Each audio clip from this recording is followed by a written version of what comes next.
Straight from Vancouver, we got the best podcast. Thorun Skundo, going hard, we here to last. Talking about everything reptilian and pussy to political conversations, getting real pushy. Podcasts in the city where the vibe's so green. Hello and welcome to another episode of the Thorun Skundo podcast. Yes, sir. Welcome. We got a crazy episode for you today. I think if you've listened to any of our previous episodes, you should already know what today's episode is about. If you don't know, then go fuck yourself. Yeah, exactly. No, I'm joking. You should know. You should know, and if you don't, you should be damn ashamed of yourself. You should be ashamed of yourself. Fucking idiot. Yeah. So today is about the Kendrick and Drake back and forth beef. Dude. Which our last episode was kind of about too. But today is really about it. Yeah, and I think there's many layers to this, and like an onion. Like an onion, and I think like the Shrek movie. Like the Shrek movie, but in rap form. In rap form. It's got layers. Nah, but for real, I think there's so many layers to this, and at first, like if you listen to the previous episode, my take was a little bit that, you know, you guys are grown men, it's a little corny to be doing this. Yeah. But now that it's all unfolded, I see it in a new light, and I have a very different opinion of it all. Dude, and so do I, because during our last episode, I think I made it apparent that I was very neutral in it, and which I still like. I'm not like taking sides. You just like, want to work with Drake someday. What's this? The 48 laws of power. One of them is don't take sides. You know, which I think is like has real application in life, especially if it doesn't involve you. You just want to get on the Drake record. I know. Well, I used to, not anymore, dude. Dude, yo, it's crazy because like a couple years ago, I kind of had like potential opportunities to have maybe produce a track for like Drake or Meek Mill, and it didn't work out, and I was always like really disappointed by that. But now I'm like, shit, maybe it was a blessing in disguise that I didn't end up getting that Drake or Meek Mill placement. You know, which is crazy because dude, God has a funny way of working. You know, indeed, the universe, like. Because at the time, I was like, fuck, I felt like I was missing out, but I could have dodged a bullet, really, which is crazy to think about, you know? But I didn't really have an opportunity like that, but it was kind of like, I thought I might. Right. Yeah. Right, Anyways, no, I got you. But, so how far back in this beef should we go? Like, should we should go to just like us? Yeah, we should really like do a recap. Or should we go even before then? Because this shit was brewing even before. Apparently, then. it's been brewing for a while, but I don't really know much before that. Yeah, I only started doing. I know, dude, Drake and Kendrick were on that song "Fucking Problems." Yeah, remember? I love bad bitches. That's my fucking problem. Right, and they both have verses on it, and dude, it's a good song, bro. Mm-hmm. It's a good song. Okay, I guess let's go back to that. Well, you know what? I hate to say it. It's kind of ironic in a way because the song is kind of about people being sex addicts and shit, which is, I don't know, that kind of comes full circle in a weird way, which is kind of funny. It does. It does. But so okay. So how do you want to cover this? Do you want to just cover what happened, or should we just go step by step of the beef and then tell our opinion? I do want to. I need to grab my phone. Sorry, 1 second, people. I'll grab my phone just because I do have notes on here. Give me one moment. I think we should start. Initially, let's start doing a recap or a brief overview of starting from Like That and all the songs that have come out since then. And then we can do maybe a quick overview, maybe 15-minute recap. Okay. And then we can do like more of a deep dive and go into the lyrics of each song. Okay, so for the we'll do a brief recap and then we'll delve into each point. Yeah, let's do like a brief overview of all the songs that have come out, and then we can go back and or maybe we should just do it. What do you think? Like, do our deep dive from the start on each song. What do you think? Okay, let's just quick recap. Okay. Let's just go over all the tracks that have been released, and then we'll go do a deep dive. Okay, I think so. Just in case anyone hasn't, I think that makes sense. So then we know what order they're in. Okay, so starting with Like That. Okay, so you know what it actually starts with?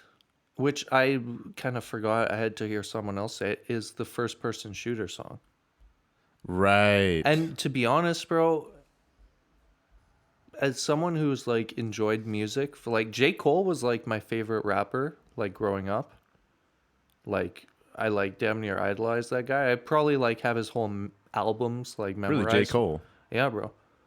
I actually, I almost got to go to a studio session with him years ago. Really? Yeah, my buddy who got me into producing was in the studio with J. Cole.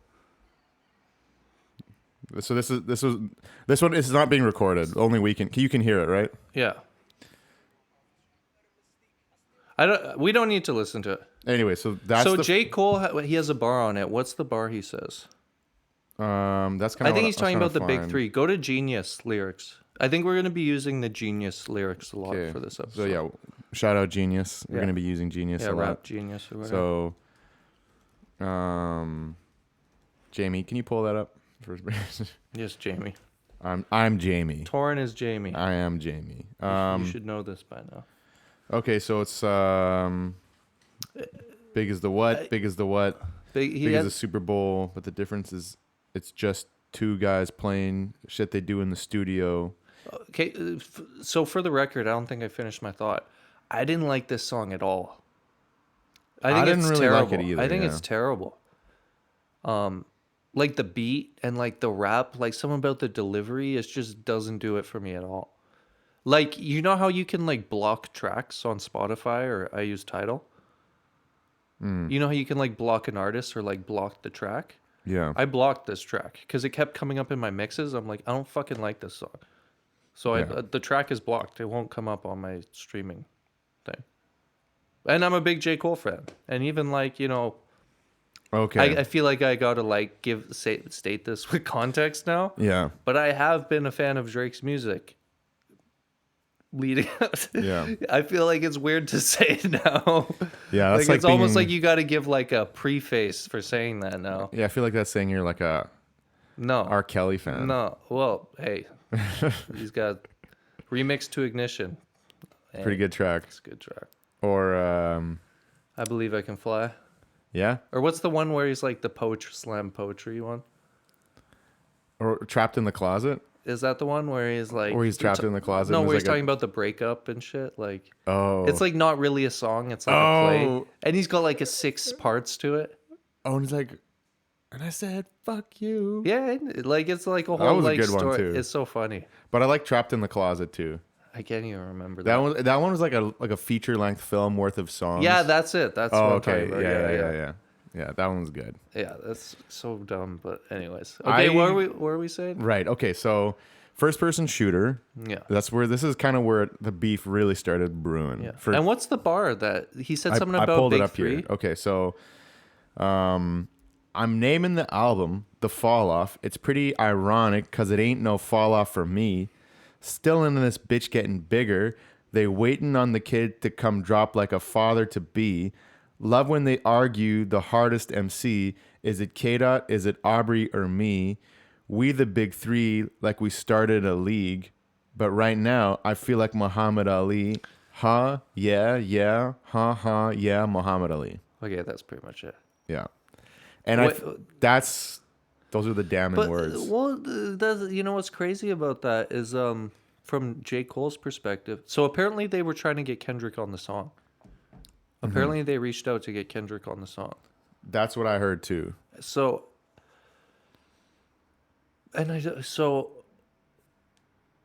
if I'm Kendrick, that's not, or maybe I guess he wasn't. The thing is, I feel like this egos inflated this into something it wasn't.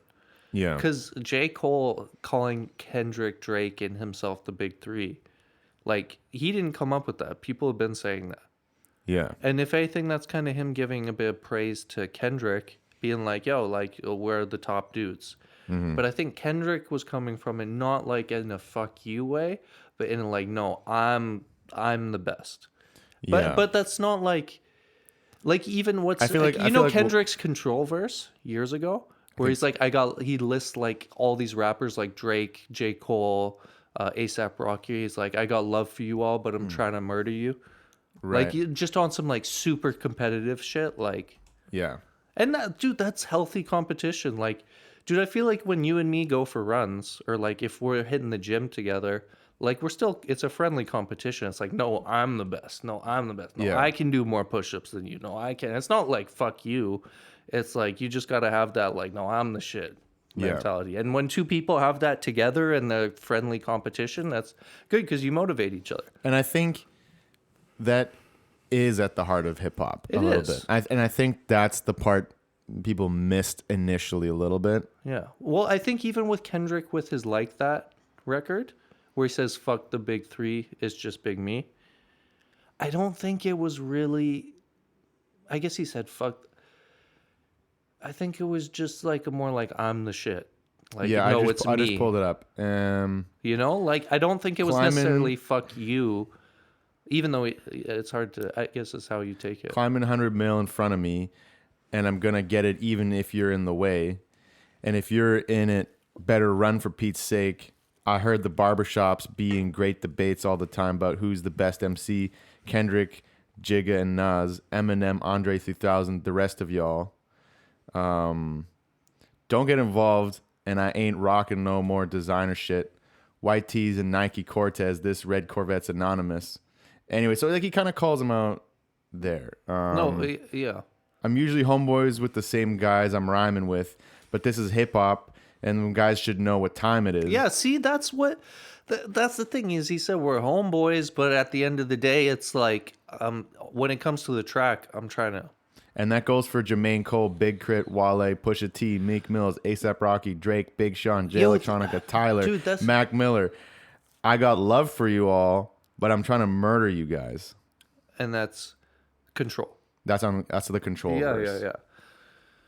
And I think that's a perfect encapsulation. I got love for you all, but I'm trying to murder you.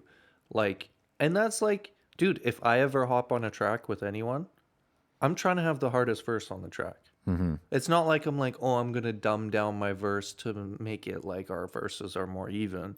Yeah. If anything, if I hop on a track with someone, it's because I respect them as an artist. And I know they have bars. And I want to hop on a track with someone where it's like, I feel like I need to go super hard because the person I'm rapping with is going hard. Mm-hmm. So I don't want them to out rap me. Right. You know? And that's just friendly competition, you know? Yeah, and I think that is, again, at the heart of hip hop too. Yeah, A bro. lot of it. Okay, so Dude, this is a little bit of a side note. I feel like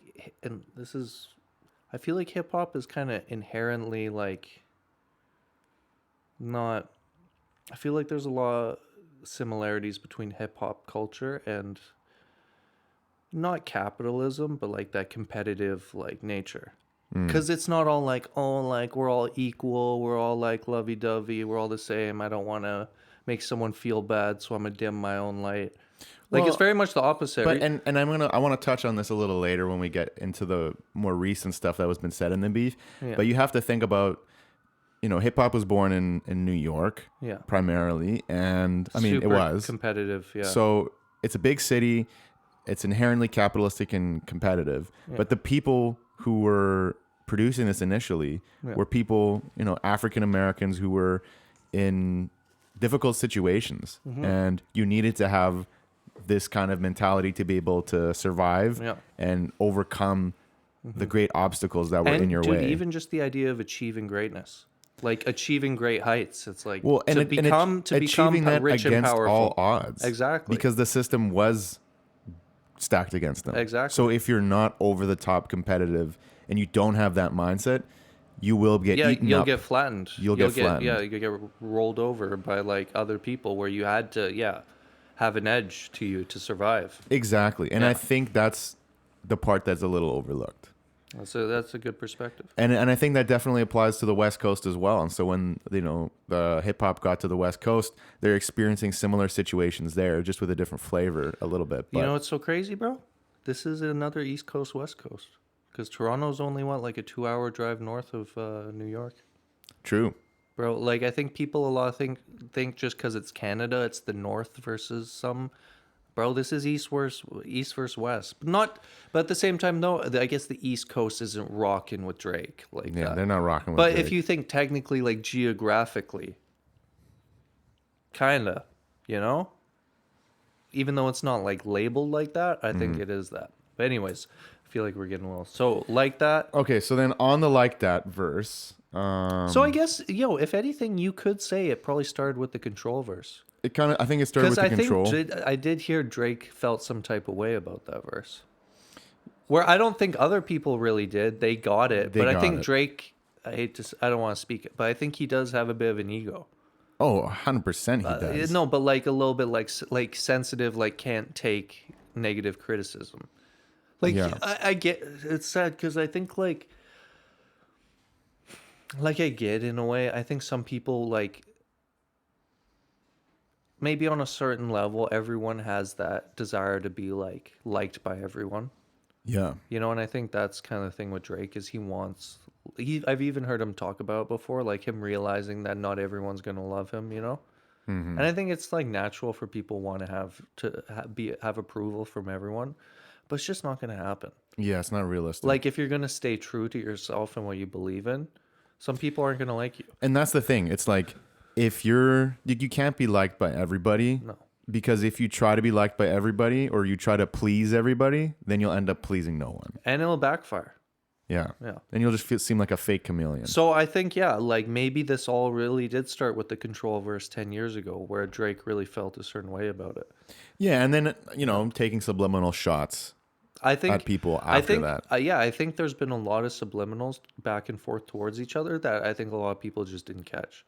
Yeah. Because you really had to know what they were referencing. Like maybe you had to be behind the scenes in the music industry.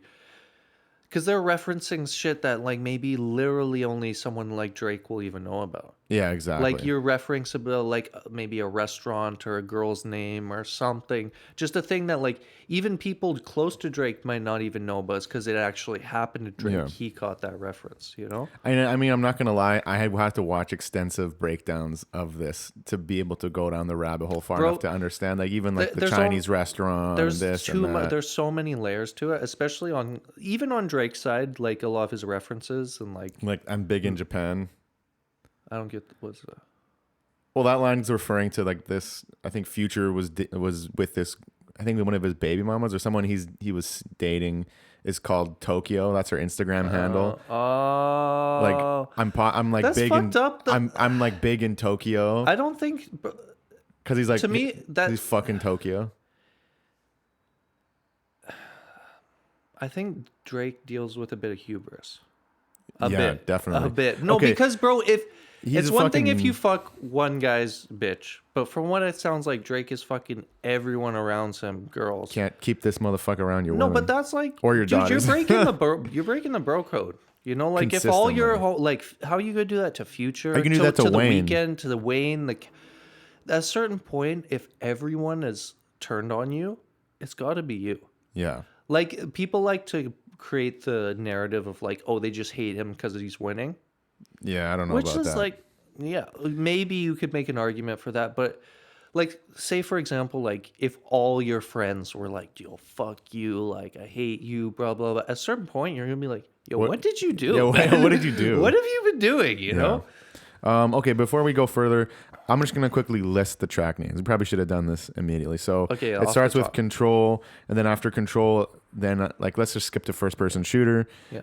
And then after First Person Shooter, then the beginning of the response and the beef was Metro Boomin Like on That. the 26th of March with Like That. Yeah. Off the album with Future and Metro Boomin. Yeah. And then Drake responded almost a month later on April 19th with Push-Ups because people were like pushing him to respond. And then there was the Tailor Made Freestyle, which was the tasteless Tupac AI track.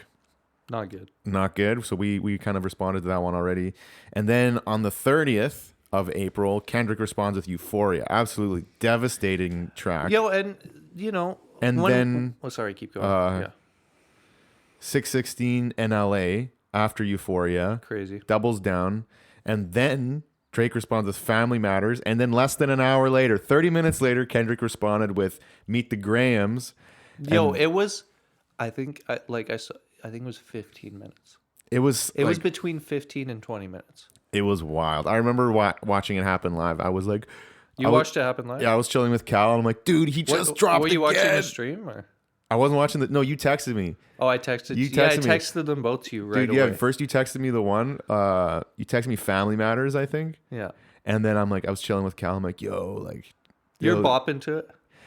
Yeah, we were listening to it. I'm like, yo, this shit's crazy. And then you texted me again. I'm like, no way. And then we played the other one. Dude, it was wild. It was a legendary moment. Okay, and then yeah, he drops Meet the Grams on May 3rd. And then one day later on the Saturday, he drops Not Like Us, which was just absolute fucking banger. It was crazy because as soon as I heard that song, I said the beef is over. Yeah. Like, it's crazy. Like within the first listen, I'm like, oh, it's done. Mm-hmm. You know, which is crazy. Especially when you like dissect the lyrics, you're like absolutely bodied It's him. like there's no coming back from this. Bodied him. Okay, and then Drake responds on the 5th of May with like the Heart Part 6, which is like pretty weak. He shouldn't have released that. Like, it was crazy. Already when I heard Not Like Us, I was like, he shouldn't respond to this. But if he doesn't respond at all, then it's like no. But you know what I've also heard not people good. said too, like street dudes. They're like, yo, what do you do if someone on track calls you a pedophile? And it's like, yo, you gotta smoke him. There's no like, we're past rap. Once you start doing that shit, it's like somebody's gotta die.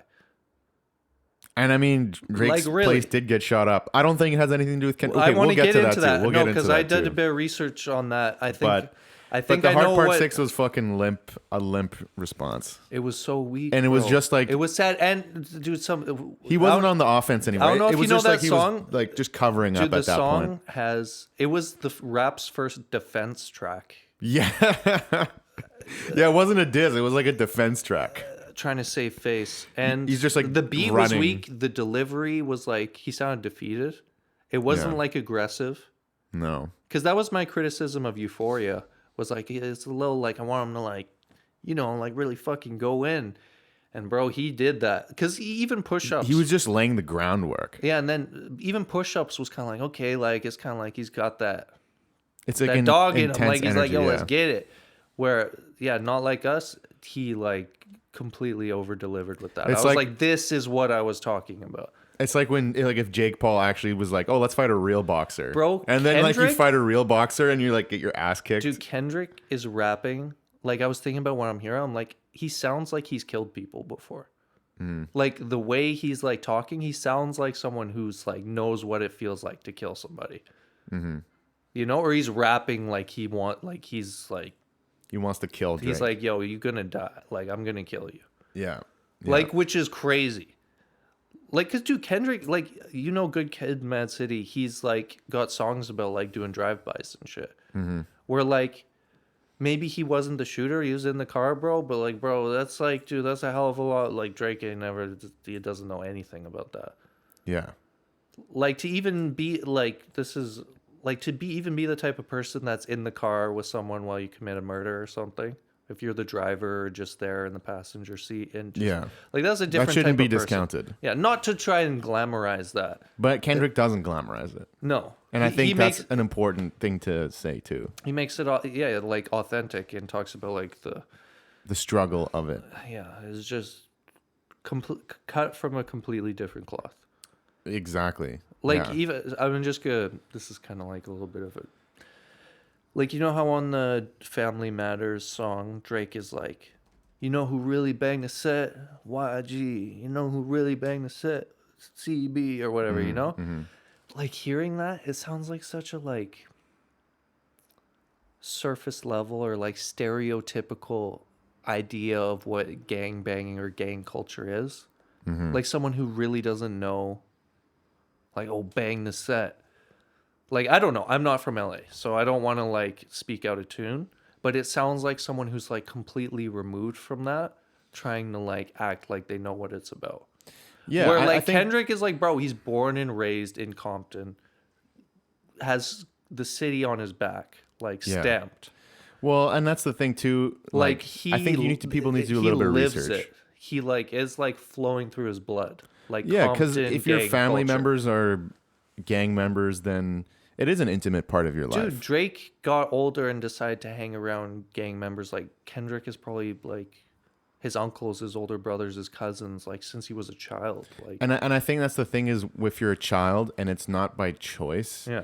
it affects you in a very different way because it's not an option to be a part of this world. You're forced into it. Dude, I've even heard like rappers talking about like people who turn blood when they're like 16, 17, 18, 19, 20. They're like, yo, you're not a real like gang member. Like, dude, the real like, this happens when you're like 12, 13.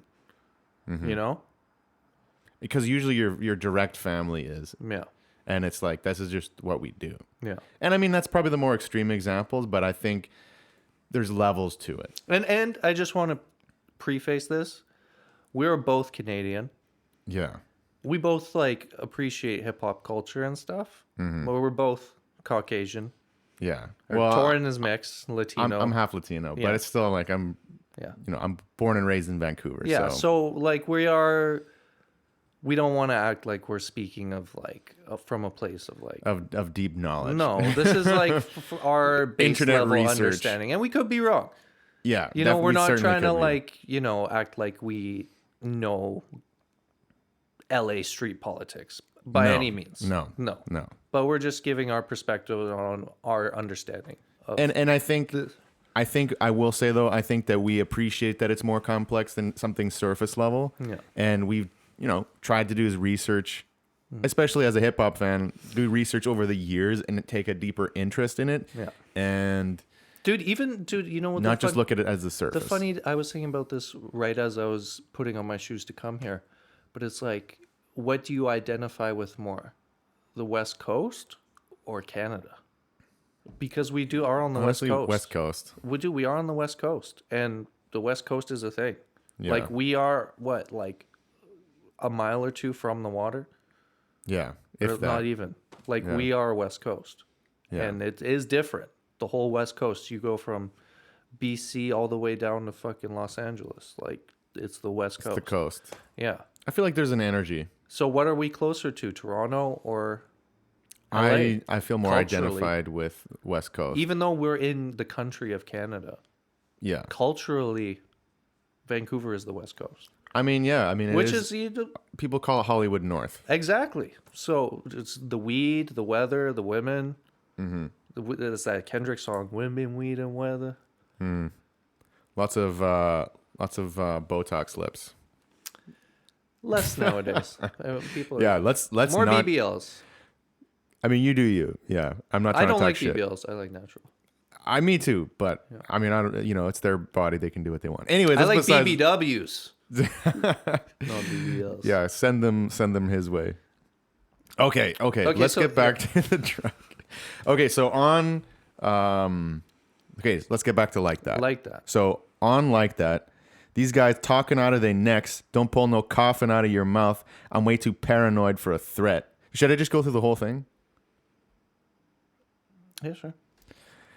Hey, let's get it, bro. DOT, the money, power, respect. The last one is better. Say it's a lot of goofies with a check. So, I mean, He's talking about Drake. yeah, I mean, and some people say, oh, you could be, goofy, you're silly. Some people say it's about the dog Goofy. I think people are looking at No, I don't know if you know this, but so in LA, oh shit, I didn't even draw this.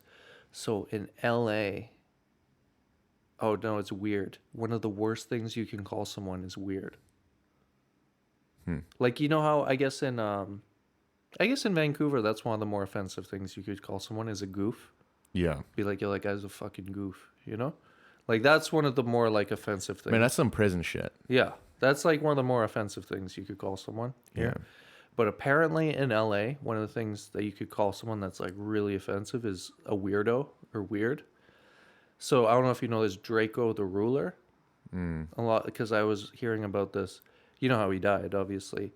He made a mixtape called Ingleweird, making fun of Inglewood, like dissing the whole city of Inglewood.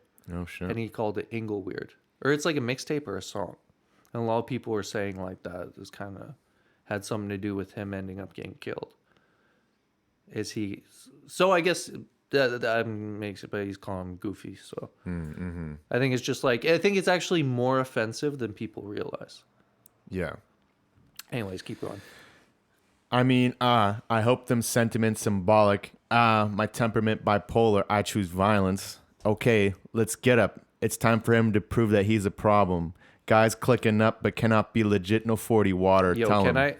So I heard someone do this the other day. Instead of saying the N word, I heard somebody say fellas.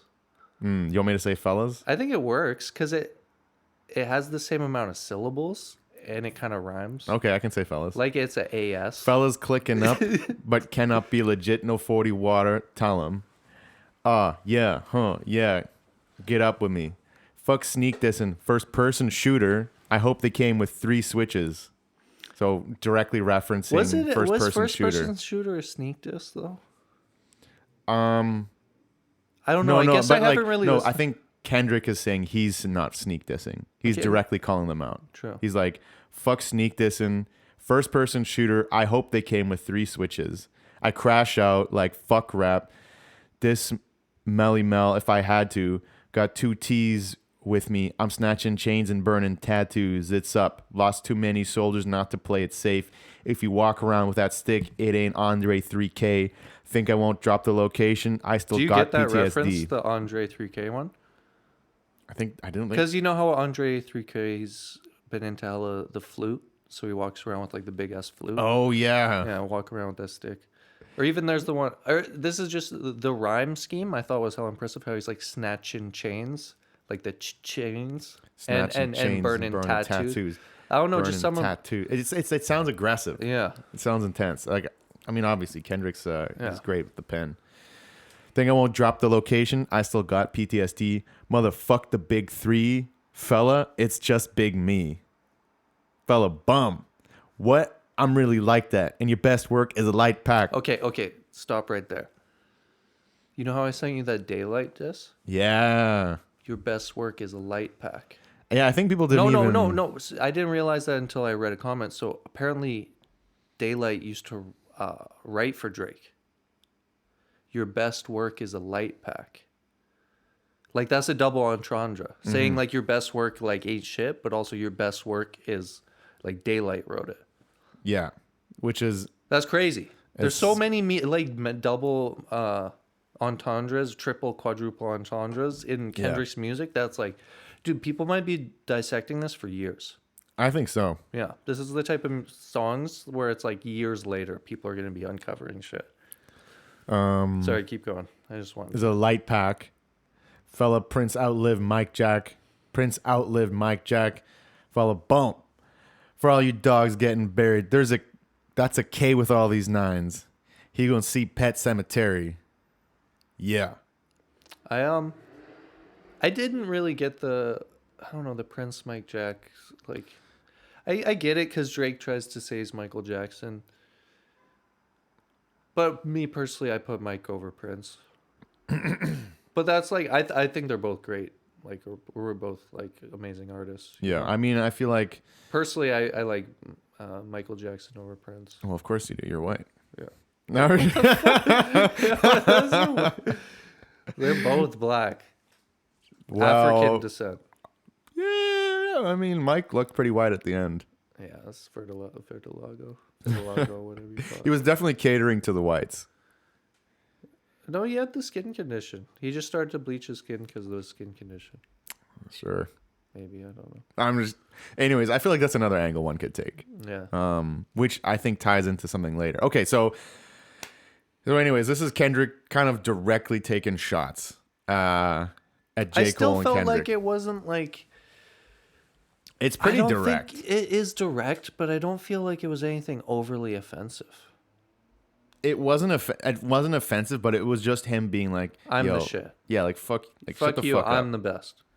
Yeah, it's just kind I of like don't think it was anything to like. Nothing was said in that to make you feel like your feelings should be hurt, unless there's something we're not catching.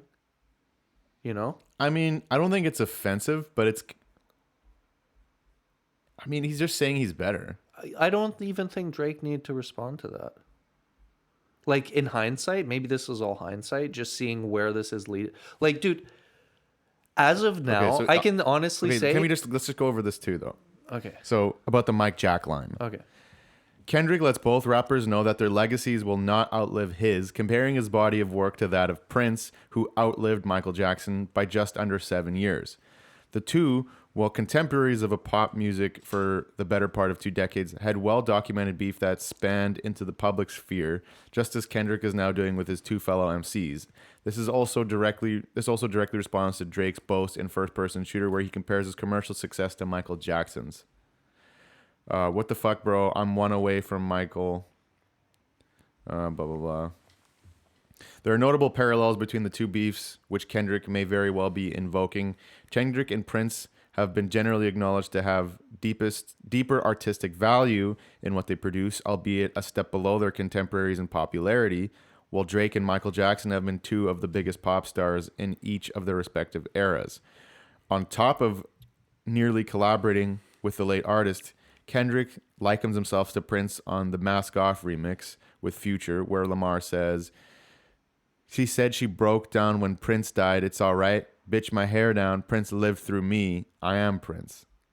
Finally, Kendrick makes one last call out to the duo by calling them dogs, blah, blah, blah. Anyways, so I guess I didn't realize that. So that makes sense.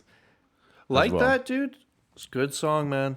The beat, okay. Metro, he made the joke about the drums, but Drake made the drum bar, but like Metro's drums are hitting harder than Drake's producers.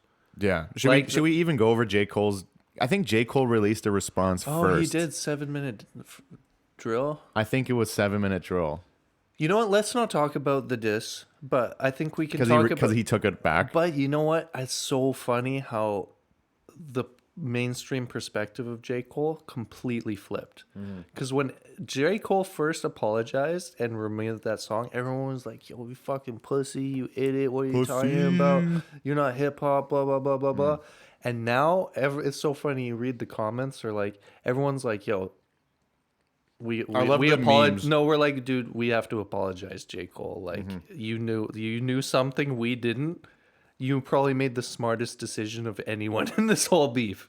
They're like, "Bro, they're like, Drake is in shambles right now, like career, like holding on by a thread, and J. Cole's just somewhere like just feet up, drinking tea, like." Those are the memes that I like. Like Just J. Cole right at now in a peace. field somewhere smelling the flowers. Just at peace, just unbothered. J. Like, Cole early morning, like Dude. with the dew on the leaves. dude, I wonder if someone called him. I wonder if he got a phone call and someone's like, "Yo, you need to delete this song and apologize to Kendrick Lamar." Like, because I feel like that is what happened. They're like, "Yo, you don't want to catch this fade." And he's probably like, nah, and they're like, "No, bro, like, Shit's about to pop no, off. like he's gonna fucking ruin your career. Like, if you value being an artist, You better apologize." You better apologize. Which is crazy, and he did. And he made the right choice. And to be fair, too, I don't think it was 100%. He might have gotten gassed up a bit by Drake or something to go in or pick sides, and he probably had a moment where he's like, "Yo, like Kendrick's my friend." Yeah. Like, I don't think J. Cole is in it like that. He probably knew. He's like, "Yo, this is just Kendrick saying I'm the hot shit," and maybe he feels a way about J. Cole touring with Drake. But I don't even think Kendrick hates J. Cole like how he hates Drake at all. I don't think so at all. No. If anything, he was probably upset by the fact that maybe he hated Drake and he was upset by J. Cole kind of hanging out with Drake. Probably, yeah. But I don't think it's anything personal against J. Cole. Yeah. Because they've been homies, bro. They were supposed to release a collab album years ago.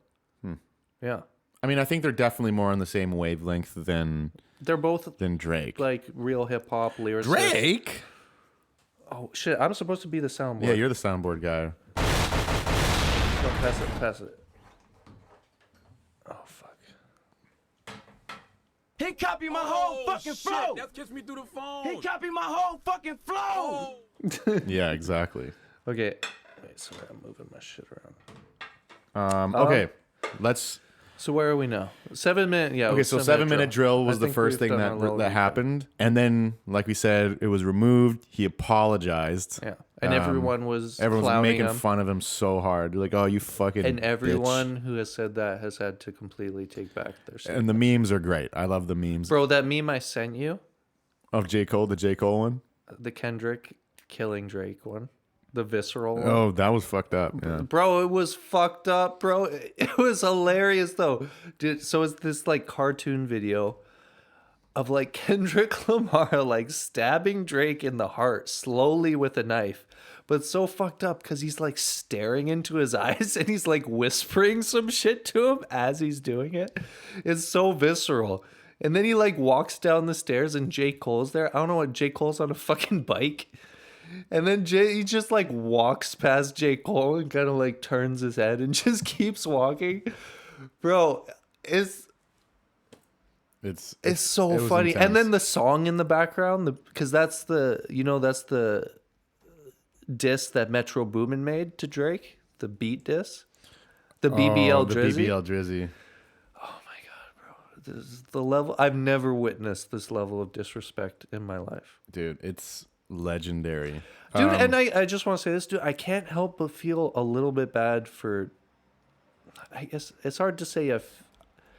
I don't feel bad because if Drake really is doing the shit he's been accused of, I would, like, bro, you fucking deserve it, you know? Like, if you're really out here being a predator and shit, like, I'm not sympathizing with that at all. You know? That's fucking terrible. Yeah. But, part of me is like I said from the Like It record, it's like, bro, you shouldn't have fucking responded, bro. You let your ego get in the way and you're all like, inflated ego, felt like he's like, no, I'm the best rapper.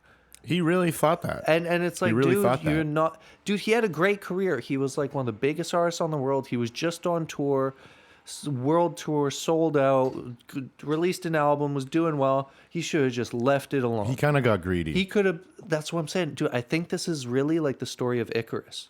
This is the hubris story. Yeah. Where Drake is like, no, he had to be the best. He had to be number one. He wanted praise from everyone. He wanted everyone to know he was the best. He had the most streams. He had the most money. It's even like, you know how he's got like these $10-20 million diamond chains and shit? Or not, it's like a one, or, you know, he's got this crazy ice, like $1 million chains with these huge rocks. I think it really is like the archetype of the hubris story. Yeah. Where it's like, Ego. you want all the praise. It's the ego. You want, where I feel like Kendrick is more of that humble guy, where it's like not about him. Yeah. It's about the culture. And I think this is, dude, it's so crazy because these stories have played out time and time again through history.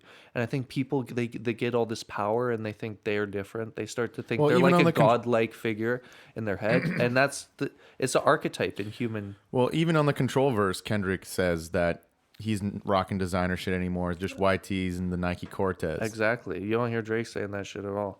No. And dude, that shit, dude, it's crazy, but that reflects in all aspects of life.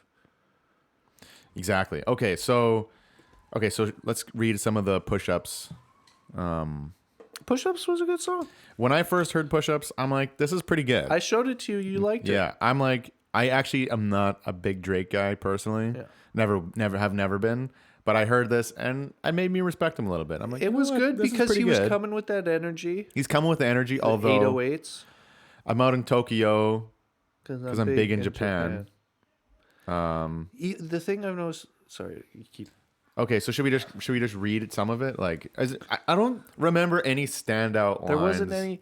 He kind of just made fun of him for being short, having small shoes. It just seemed very juvenile. Somehow. It was juvenile, but to be fair, it was him like coming with that energy. Oh, wait. Ain't no Diddy. No Diddy. Okay. Exactly. Okay. I ain't even tripping. All that little heartbroken Twitter shit for bitches. This for all the top dogs. Drop and give me 50. Drop. And that fucking song y'all got did not start the beef with us. This shit been brewing in a pot. Now I'm heating up. I don't care what Cole think. That dot shit was weak as fuck. Champagne tripping. He's not fucking easing up. Fella calling Top to see if Top wanna piece it up. Top wanna piece it up. Top wanna piece it up. Nah, pussy. Now you're on your own when you speaking up. You done rolled deep to this. It's not fucking deep enough. Begging Kai Cenat, boy, you not fucking beating us. I don't think we need to go through all the lyrics on this. Although I will say that I thought the rhyme scheme was pretty good on this. It was good. But And like it he's not kinda- saying much. The thing, Like it sounds good, but he's it's not more saying much. like Drake has no double entendres. It's all just like say something direct and it means what it means. Mm-hmm. Which I think actually for the timing of this was good because Kendrick's He hasn't said much at this point. it was just very direct. Yeah. But it was very surface level, like not like multiple meanings, not hidden like deep dives in the complexity. And even like Drake, I've noticed like because on this song it kind of sounds like he's rapping fast. But I feel like when you hear Drake rapping fast versus Kendrick rapping fast, Kendrick can rap way faster. Yeah. And it's not even like he's like, I don't know, just the way he's flowing, there's just way more in it. Like, does that make sense? Yeah. Like, we'll I hate go to say over it, dude, some I of think it. Kendrick can rap circles around Drake. Oh, of course. And it's funny because I course. think that in kitchens sometimes. Like, sometimes there'll be some cook I'm cooking with. Like I could cook circles around. No, literally, this I guy. think that all the time. No, and I literally do. I'm like, motherfucker, I cook circles around you. Like, you can't fucking keep You're like- up at all. It's not big three. It's just big me. No, I think that shit sometimes. Like, but it's true. It's like, bro, I send this shit Wow. out perfectly fast. My station clean, perfectly cooked, like flawless service. Like, bro, you're just not on my level. And that's just it's the same shit. It's like, good to be serious and be good at something. You gotta take yourself seriously. Be good. Be good. Do good work. Do good. But okay, I mean, yeah, we guess we don't really have to go I through think the whole we've lyrics. already kind of talked about, but just push-ups, like- too. Just an overview. What top 5 you smoking on, Kendrick? Yeah, Push-ups was a good song. Like when it came Drop a out. 50 bag for the mob in the spot. Drop a 50 bag 29 for the thought. Also, at the time of this was when Kendrick hadn't responded for a couple weeks, or And Drake responded very quickly. yeah. So when this came out, you and me both said Drake was up. Yeah, because okay, and I think that's a good point to make, which is when he released Push-Ups like on the 19th, and then I think he released the Tailor-Made Freestyle. When did he release that again? Like, Was it the same day? I don't think so. no, right? it was like a within few a days week later. or something. And okay, so that was the Push-Ups, and then You know the, what's the weird though? Tailor-Made Freestyle was like we were saying. I thought it was pretty tasteless. Super tasteless. Push-ups isn't on YouTube anymore. Really? It used to be though, right? Maybe because he's trying to get more streams. I don't know. It's not on YouTube anymore. Yeah. So this was. I know Taylor Made got taken down because of the copyright. I think it was released on the 19th. Anyways, but yeah, when Taylor Made came out, it was just Because he thought Kendrick didn't respond. And so he's, it was so, he's just I trying don't to egg know him on. what made, and this is the hubris thing. Like maybe he just has yes men around him. He must. Because 'Cause there's- how who could- said that was a good idea?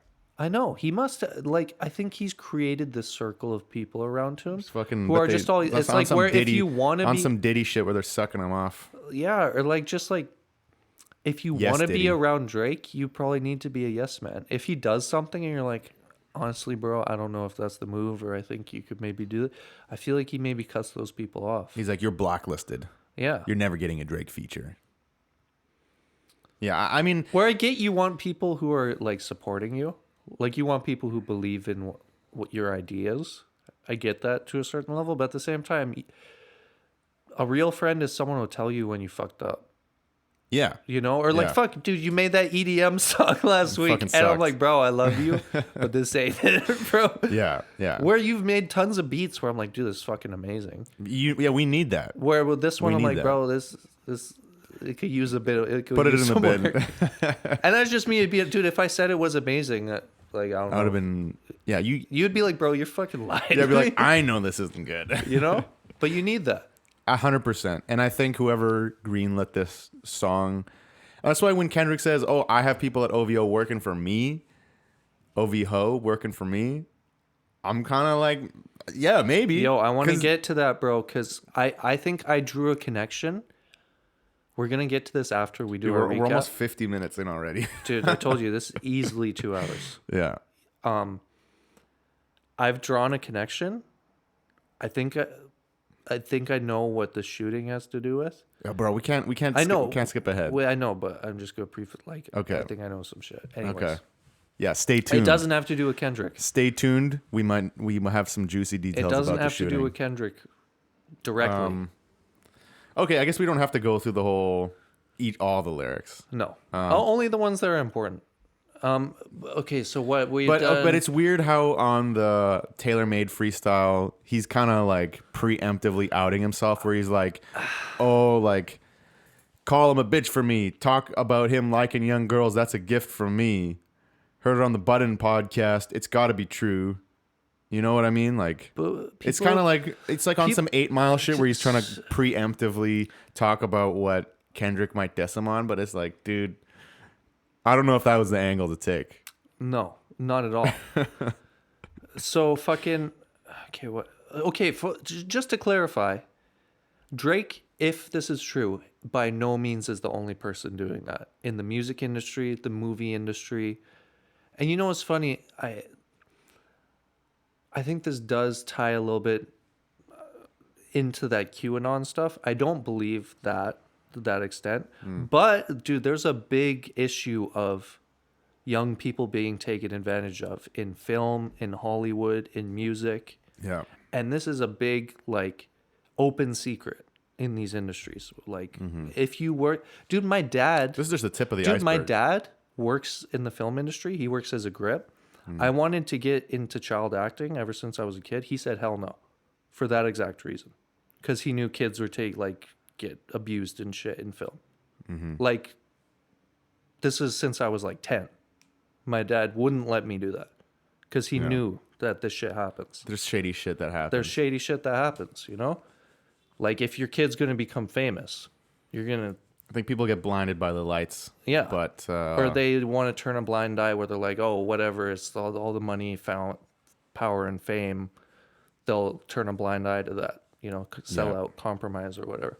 But so that's an open secret in music. And even, bro, so I knew back when I was in high school, I think I was like 17 or 18, this girl I knew, and so this is a big hearsay, but I knew somebody who knew a girl, and she fucked a famous DJ who came to town when she was like 16. And like, I saw photos of her, like she's dressed all like, you know, like rave girl, like fucking dressed all like scantily and shit, taking a selfie with this DJ. Like, and they're like kind of like, you know, fucking close, like intimate in like a mirror. And everyone's like, yeah, dude, like she fucked this DJ when he came to town. And she's 16. And this is like a big, like, I'm not going to say the name, but this is one of the like, especially back then, like top 5 biggest DJs in the world. No, good for her. But this shit happens. This shit kidding. happens. No, it definitely happens. And actually, I don't want technically legal in Canada, 16. But still, Why not do a you good, know that? It is. But no, I Yeah. think it's a weird, like, I think it's it's weird. a 5, It's you know, it's a weird. 5-year law or something. So if you're 21, 16 is legal, but any older than 21, it's not. Yeah. Something like that. But the guy was in his Still weird. mid-30s at the time. Yeah. Super It's fucking not the untasteful. move. Dude, I can't even hang out with a chick who's like 23 anymore. Yes, Like I'm 28, or no, I'm 27, going to be 28 soon. Like even like it's just a maturity thing. you yeah, know? like a teenager is just clearly like, Dude, Oh, to you're hang around a fucking- girl who's 21, 22, 23, like you notice the age difference now. Mm-hmm. Dude, a chicken who's like 17, bro, dude, you're gonna feel like a mad creep, bro, hanging around Oh, some 100%. 17. Like, dude, if you're in, like, yeah, just no way. it's like on some weird fucking shit It for is- sure. it is Like some weird that's a little sister. It's just not appropriate. It's different. Fuck, I'm just gonna say it's different if you're 18, 19, or something. It's still not great, but it's like it happens. I feel like at least they're. I mean, okay, 18 is fucking weird because they can't even go to the bar. You know what I mean? Well, no, I Like- mean if you're 18. Oh, 19 oh, oh. It's different if you're 18 or 19, and someone is fucking hanging out with someone who's a couple years younger, because you might have like gone to school. That's different. It's a if bit. if you're 18 and you're hanging out with like a 16-year-old, It's like it's that shit happens. All that's the way fucking time. more. It's not like It's great. not 35 and 16. No, yeah, that's like That's fucking. a whole That's completely nother- different. Completely different. Anyways, I feel like we should move on from this. Yeah. Um, What are we talking about? I feel like the more we talk on a subject like that, the more there is to be like, what do you mean by that? I think it's What like, do you mean 18's okay? it's not okay. No, I'm just kidding. No, I'm just kidding. You know what I'm saying. I know. It I know what bro, you're saying. Dude, I know what anyone you're who's saying. I been know to what you're fucking saying. high school, it happens all the time. No, I know. Like, I'm just joking. it's just It's like someone's 18, they just graduated, and their girlfriend's 17, and in high school, and you're like picking up your girlfriend. she's 6 months younger than you It's or like, something. why is this predator coming to the high school to pick up this Yeah, high you're literally schooler? 6 months older than this chick. Like, no. Like, that's what I'm talking about. Yeah, no. But anyway, so Okay, so what song are we at? so right now we're at the TaylorMade freestyle, and basically Yeah, he's like distasteful. distasteful. Drake's really trying to poke. He's poking the bear. Like he thinks he's fucking. He thinks Dude, he's being clever. Dude, Icarus. He thinks he's playing It's- psychological warfare. Dude, this is a prime example of this. You know the story of Icarus, right? Yeah, with the wax wings. Flying too close to the sun, man. Yeah. And the buddy's like, bro, you gotta chill down here. He's like, no, I'm gonna keep flying higher, bro. Yeah. So and then it's like, since like that your tone changed a little, you're not as enthused. How are you not in the booth? I feel like you kind of removed. You trying to let the shit die down? Nah, not this time, fella. You following through? I guess you need another week to figure out how to improve. What the fuck is taking so long? We waiting on you. The rest of y'all definitely involved. Y'all getting it too. Soon as you get the courage to drop, I'm out on the loose. Which is he signed his death warrant. Okay, and then I think we've kind of. Oh, wait, is this TaylorMade? that's TaylorMade. Okay, and then finally, I didn't like this song at all. I really didn't like it. like the delivery. It just felt like It felt so dirty, disrespectful to Tupac so disrespectful, and to Snoop. and Snoop's not even dead. That was just fucking weird. It's so crazy. How are you gonna? I'm surprised Snoop didn't take more offense to it. Like, especially the line where he's like, "Get your head popped in a crowded room." Yeah, Like, you could interpret that as getting knocked out, but I don't think so. He's talking about like getting shot, like head popped in a crowded room. I'm And surprised saying Snoop that didn't say as more. Snoop, insane. I think Snoop. Like, imagine I did that to you. Imagine like, you should use my AI voice. yeah, to like utter death threats to someone else. You would be, dude. I'd be You like, bro, what the fuck? that would be a serious problem, bro. You'd be like, what the fuck, bro? You know? I mean, I think Snoop's probably too old and he's smoking a lot of weeds. He's like, I don't even want to get fucking involved. I think he's just like, holy, like, I think that's his. Yeah, I think you're right. He's just like, well, I'm gonna stay out of this, but this is crazy. Like, Yeah, I'm sure he's just like, dude, I don't even know what's happening. I didn't even know that was possible. yeah, 'Cause, yeah, like, because he's old, dude. He's like old. a grandpa now. He's a grandpa, and there's like fucking AI version of him. He's like, dude, I don't even know what's going on. I don't even know what's happening. Like, am I too high? Like, did I miss something? He's like, did I record this, bro? He's probably like, what the fuck? Like, when did I record this? That was probably his initial reaction. He's like, bro, what happened? I don't Did I remember. get drunk one night? Like, what the fuck? Dude, yeah. Okay, so I think Okay. TaylorMade. So that's TaylorMade. And then it was 11 days later. Or no. Yeah, no, not 11 days later. But then on the 30th of April, Kendrick responds with Euphoria. Yes. Which this one was like the bombshell. Yo, you done pour me some tea? Or fucking pour myself tea. Yes, sir. That's good. So, okay. Then, yeah, so then the Euphoria gets released on the 30th of April. And this is just an absolute, like, I liked it immediately. I know you said you weren't too hot on it right off the bat, but I was impressed with the depth. I was impressed with the delivery, everything about it was just like, yeah, it's not like you're not gonna dance to it, but musically, artistically, I was just so clear it was on another level. I'm gonna take back everything I said on the last episode about that track, because I don't know. I think I was just like, I don't think Euphoria was even out at that point, was it? no, it was. We talked about it. Oh, right. I talked about how I didn't like it. I don't even know if I listened to the whole track last episode. I think I got like through the first half. Where I don't know what it is. I think I was just, maybe I wasn't willing to sit down and really listen to it. I kind of was like more in like instant gratification. Where Drake does that, he's kind of like, you don't have to think about it. It's He just knows like how to stroke right. yeah, you just understand it. You don't have to like deep dive or put thought into it. It's very like just easy digesting. listening. Yeah. Where having gone back and listening to Euphoria and learning about some of the more like deeper metaphors, or even how Euphoria itself is apparently like a quintuple entendre. Have you heard about that? Oh, I know 616 in LA is.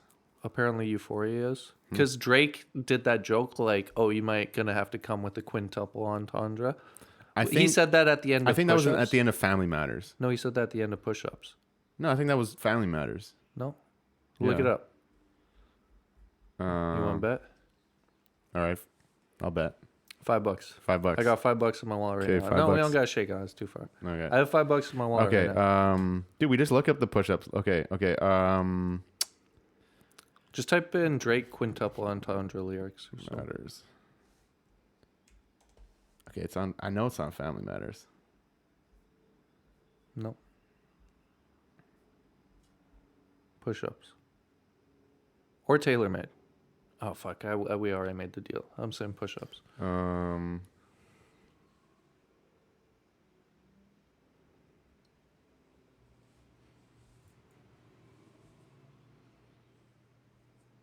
Oh fuck! I think you're right. Yes, sir. $5. Shit. Okay. Let's fucking go. So, yeah, Euphoria came out after he said that. And type in Euphoria quintuple entendre. Because I want to know, I saw people break it down. So apparently what Euphoria is, apparently Drake is one of the executive producers of the show. Okay. Yeah. So it's the word euphoria definition. The example of the word definition. Series of euphoria sexualizing high school kids. Ooh. Drake's allegations of high school aged kids. Drake being a producer of the show. It's a bit of a reach. Have you heard about that show though? I've never watched it. No, It but I've seemed heard weird. apparently. So it's like one of those like adult kind of like kid like like inappropriate cartoons, and it's about high school kids. But apparently it deals with a lot of like overtly sexual themes and shit, where people have said it's just weird. Everyone in the show is of age, though, right? Well, the voice, no, not the characters. The characters aren't. No, they're high school kids. Although but obviously the voice actors. Sydney Sweeney's pretty hot, though. I don't know who that is. I hope she's an adult. She's an adult. Okay. She's an adult. So you're saying you're just like she's pretty hot though. No, she's a fully grown woman. She's a fully grown woman. Yeah. Good shit. Okay, I thought the 616 in LA, apparently it's a sextuple entendre.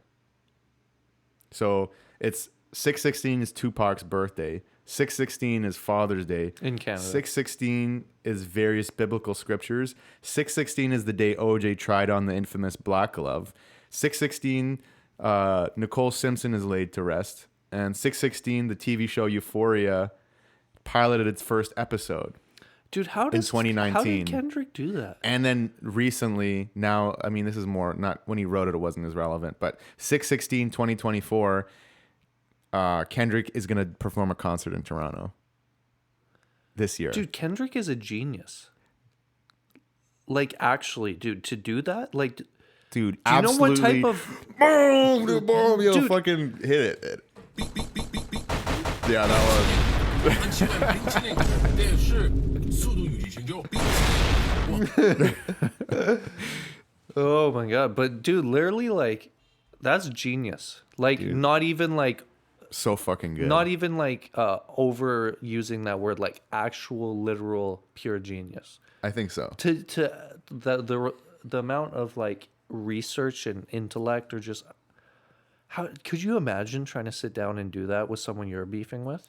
Dude. That's crazy. And that's We why, witnessed dude, that's why greatness. he took 2-3 weeks. He wasn't just fucking. He wasn't jacking off. No, at he home. was sitting down and he was locked in. He's like, all right, you want to beef? Let's fucking beef.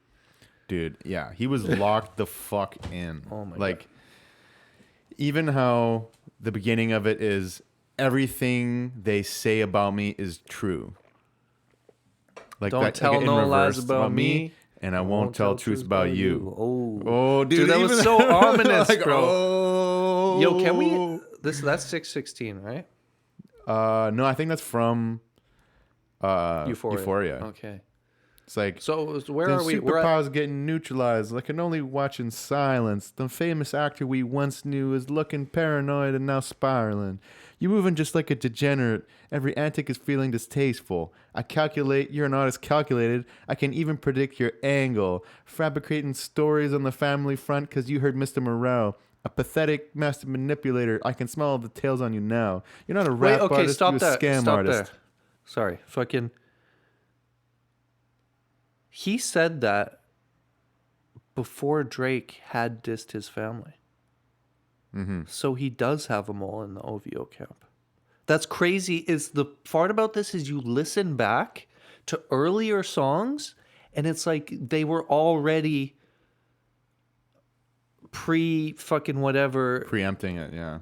shit that was to come, where you don't get those references until these later songs came out and you're like, oh, he somehow knew about that. Right? I think so, yeah. Which is wild. That's what it seems like. Or even the line, and this is like at the crux of it for me. All like the hidden child. Obviously, being a pedo isn't as serious, but we don't know if it's true. But I think there is a deeper conversation around being the culture vulture, and that's always been my gripe with Drake. Yeah. Anyways, but Tommy Hilfiger stood out, but FUBU never had been in your collection. I make music that electrify him. You make music that pacify him. I can double down on that line too, but spare you this time. That's random acts of kindness. Oh man, yeah, and then it ends with, "Know you a master manipulator and a habitual liar too, but don't tell no lie about me, and I won't tell truths about you." And then there's part 2, fucking shoo shoo shoo shoo, fucking. It's it's so wild, bro. It's wild, dude. It's been hard to keep up with so much has happened. Dude, I've watched so much breakdowns of I it. know. I'm not gonna lie. It's so fucked because there was because I've been kind of just trying to lock in with work. Like I got to go to bed early with this new job. I wake up at like 5 a.m. So I would get off work and be like, "Hi, I'm gonna cook dinner, hit the dab pen, no phone, go to bed." Get off work, come home. They're like, "Yo, Kendrick drop, Kendrick drop." So I ended up staying up fucking till midnight instead of like 10 o'clock or 9 o'clock.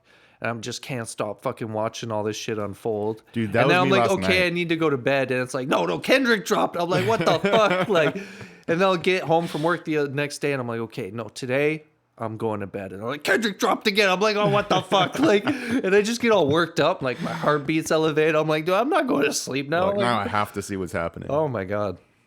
Dude, last night I was up till like 2 a.m. watching a live stream about it. I know, it's so crazy.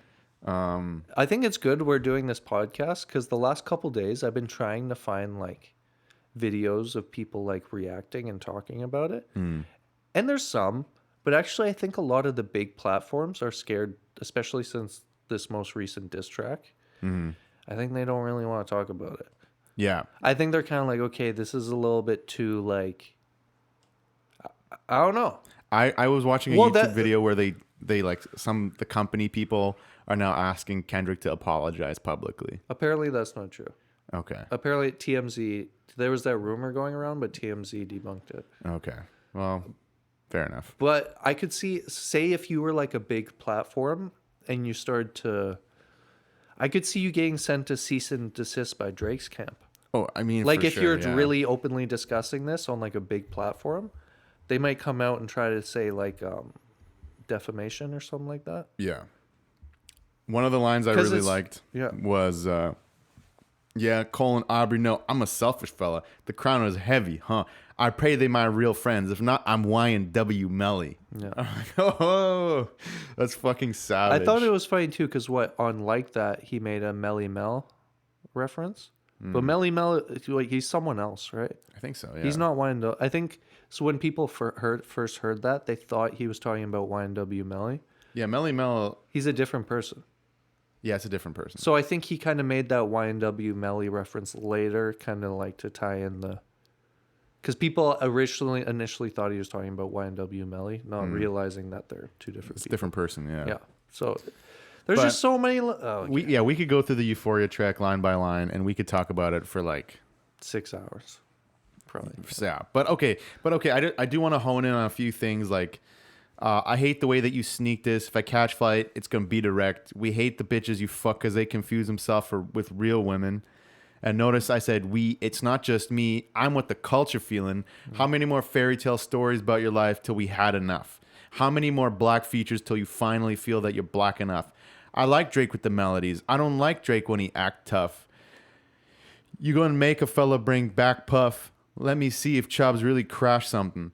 Yeah, my first one, like my last one, it's a classic. You don't have one. Let your core audience stomach that. Then tell them where you get your abs from. V12, it's a fast one. Bow, bow, bow. Last one. Headshots for the year. You better walk around like Daft Punk. Because Daft Punk wears that helmet. It's because like Drake shouldn't show his face in public anymore. Because they're fucking gonna shoot him, dude. It's just. But I think if this is what the biggest part of it for me was about Drake being a culture vulture, and I think this little section here summarizes it as like, we don't want to see you acting tough. Like you're not a part of the culture the same way that these other people are, and The he thing doesn't is, pay man, respect though. Like, you really shouldn't claim to be a gangster if you're not. it's a bad idea. It's bad. And I think the thing is, Drake got signed by Lil Wayne, Cash Money, so he's hanging around Birdman. He was exposed to that life where he didn't have that at all, probably leading up to him being 20, 21. Yeah. And then he ends up being around, I can't believe I forget his name. Mob Ties guy. Oh my God, what's his name? The guy in Houston. What's his name? The guy who was behind like Quavo getting shot, or not? Mob Ties, Rap-A-Lot Records. What's his name? James Prince. Oh. You know James Prince? Oh yeah, Jay Prince. So he's like an OG, and like the OG of OGs, like, because he founded the Ghetto Boys, and like he had to do, or not like Scarface and all those people, but he's been like an OG street dude who like kind of ran Houston, like, but like real like mob ties, like used to be like a big time drug dealer, then like a real ground, like as real as they get, pretty much, like real rap fucking mob dudes, like really runs shit in those cities, Yeah. So Drake ended up getting signed to Rap-A-Lot through Birdman, so he had that like stamp of approval. Right. And then I guess just him hanging around Future, Lil Baby, Young Thug, like I think he really started to, and to an extent, you get it. I get it. Yeah, I mean, I don't like wanna- if you started rolling with Young Thug and Birdman and all these gangsters, you might start to be kind of like, oh, motherfucker, like. Yeah. When like you shouldn't. It would get to your head for sure a little bit. It goes to people's heads, Yeah. I think Drake should have killed someone, and then he could have really been like certified. Like he should have been jumped in. Well, I think, bro. Okay, I think he has had people killed. No, I mean like he needs to personally kill them. Like, this is something I have in my notes. We could talk about this briefly if you want, but XXX Tentacion, like there's all the conspiracies surrounding it, but that's actually a really deep rabbit hole, like where there's a lot of shit there, where even Daylight in that song I sent you, and Daylight has talked about like how, like alluded to how Drake got killed. Right. And I think a lot of people just think like, oh, it's Drake. He's the singer. He's not like, Drake? he wouldn't do that. but I think Drake has a huge ego. And the thing Yeah. is about X. Do you hear about the thing that X did to Drake leading up to him dying? Perhaps. Well, for one, he said "fuck your mom." To Like Drake. he said "fuck Drake's mom. She's a bitch. I'll fuck." Like he said some hella offensive shit where he's like, "Dude, I'll pipe her down" or something like that. Like he said on live, and and even you know how Kendrick said in that bar, "The industry can hate me, fuck them all, and they mama." Oh yeah. I think there's kind of a bit of a thing there where he's like, "Yo, fuck your mom" and shit, knowing that that's one of the things that got X killed. He was pretty nice to his mom though in the song. Who? Kendrick? Yeah. Not really. Meet the Grams. Not so much. I don't think it was. Well, I guess he wasn't nice, but he wasn't like fuck you. But what's the other? Dude, there's so much fucking XXX Drake. Oh, and also XXX posted a photo apparently of Drake giving a blowjob. You ever see that? X? Yeah, he posted and deleted on his story. It's like a Drake lookalike, but it does. Apparently, it's someone who just looks like Drake, or it might have, but it's like a video of like a screenshot of like Drake sucking dick. Drake sucking X's dick. No, like just sucking a dick. Huh. You could Google it, but you're gonna see like some gay shit. Yeah, yeah. Yeah, like, but it's like a fucking, and you look at it, you're like, shit, that does actually look a lot like Drake. So like, there's things that happen leading up, and I don't know if you know this. Like a week before X died, he said, "Yo, if I die, Drake did it." Did you see that? I did see that, yeah. Like, there's a bunch of shit. Wait, X posted a video of Drake sucking a dick? No, a screenshot on his Instagram story of like a X posted it. yeah, and he yeah, it's like jizz on his face and shit, like sucking dick. Huh. Yeah, and people are like, "No, it's just a Drake lookalike," and you're looking at it, you're like, maybe not. I don't fucking know. You don't know. It could have very well been real. So if you think about that, say like X really did somehow get his hands on a screenshot of Drake sucking dick. He said, "Fuck your mom," and there was a couple other things he did, where it actually, when you take everything into consideration, it actually, and you think about how crazy Drake's ego is, it's actually not so out of the ordinary or out of possibility that Drake would have gotten him killed. Or even, bro, X was getting way more streams than Drake. He was seriously challenging Drake's #1 spot because X had the youth in a chokehold. That's The true. youth loved XXX Tentacion. They didn't love Drake.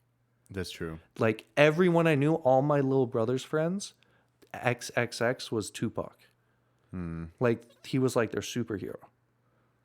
X Like- was pretty cool, yeah. Dude, and his albums and his stream, and he has his own, shit he's dealt with and publicly addressed, mainly the abuse with his girlfriend.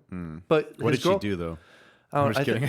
no, I think there was just a situation where apparently he put hands on her. No, yeah. that's But fucked he up. was also like 16, in and out of foster care, had a lot of problems, and he openly talked about that, and he talked about how wrong it was that he did that. Right. And she stayed with him. She's the mother of his child. They stayed together after that. Where it's like it is bad that he supposedly put hands on his girlfriend. That's not course, yeah. acceptable. But I think he recognized that was wrong. And fuck, man, people, not to excuse it, but like people make mistakes when they're 16. Yeah. Like you're not fully developed. Like people 100%. do. That's the stage of life where you learn from the mistakes. Yeah. And that's just, I think the problem is where people don't grow from that. Yeah. And if you never make those mistakes, maybe you never learn those lessons. And I think that's a big part of growing into a man. Yeah. Is like, anyways, that's a whole nother conversation. But I just wanted to, that was a little bit of I just wanted to talk about how, the idea that I think there is actually a serious possibility that Drake may have been involved in X's murder in some way. All the conspiracy videos I've seen about it seem like it's pretty legit. I feel like he think did it do actually is a lot more like there's so many subliminal bars Drake has in his music, or even how he filmed God's Plan like 2 weeks after in X's neighborhood. I don't know if you know that. God's Plan came out like 2 weeks after XXX Tentacion died, and he was going through Broward County giving out money. And that's where XXX is from in Florida. Like, bro, there's so much shit there. It's like, I think Drake actually really did. I could see it. Yeah. Yeah. Anyway, sorry, I just kind of went off on a tangent. Where were we before? We're just finishing the Euphoria track. Oh, we're still there. Fuck. We're not even halfway through. I guess just to wrap it up, point is Euphoria comes out. It's scathing. Yeah. There's so many layers to it. I mean, we'd be here all day if we really wanted to go dissect all of it. But OVHO. He already says that in this track. He's like, don't speak on the family, Crody. It can get deep in the family, Crody. Talk about me and my family, Crody. Someone go bleed in your family, Crody. I be at New Ho King eating fried rice with dip sauce and a blammy, Crody.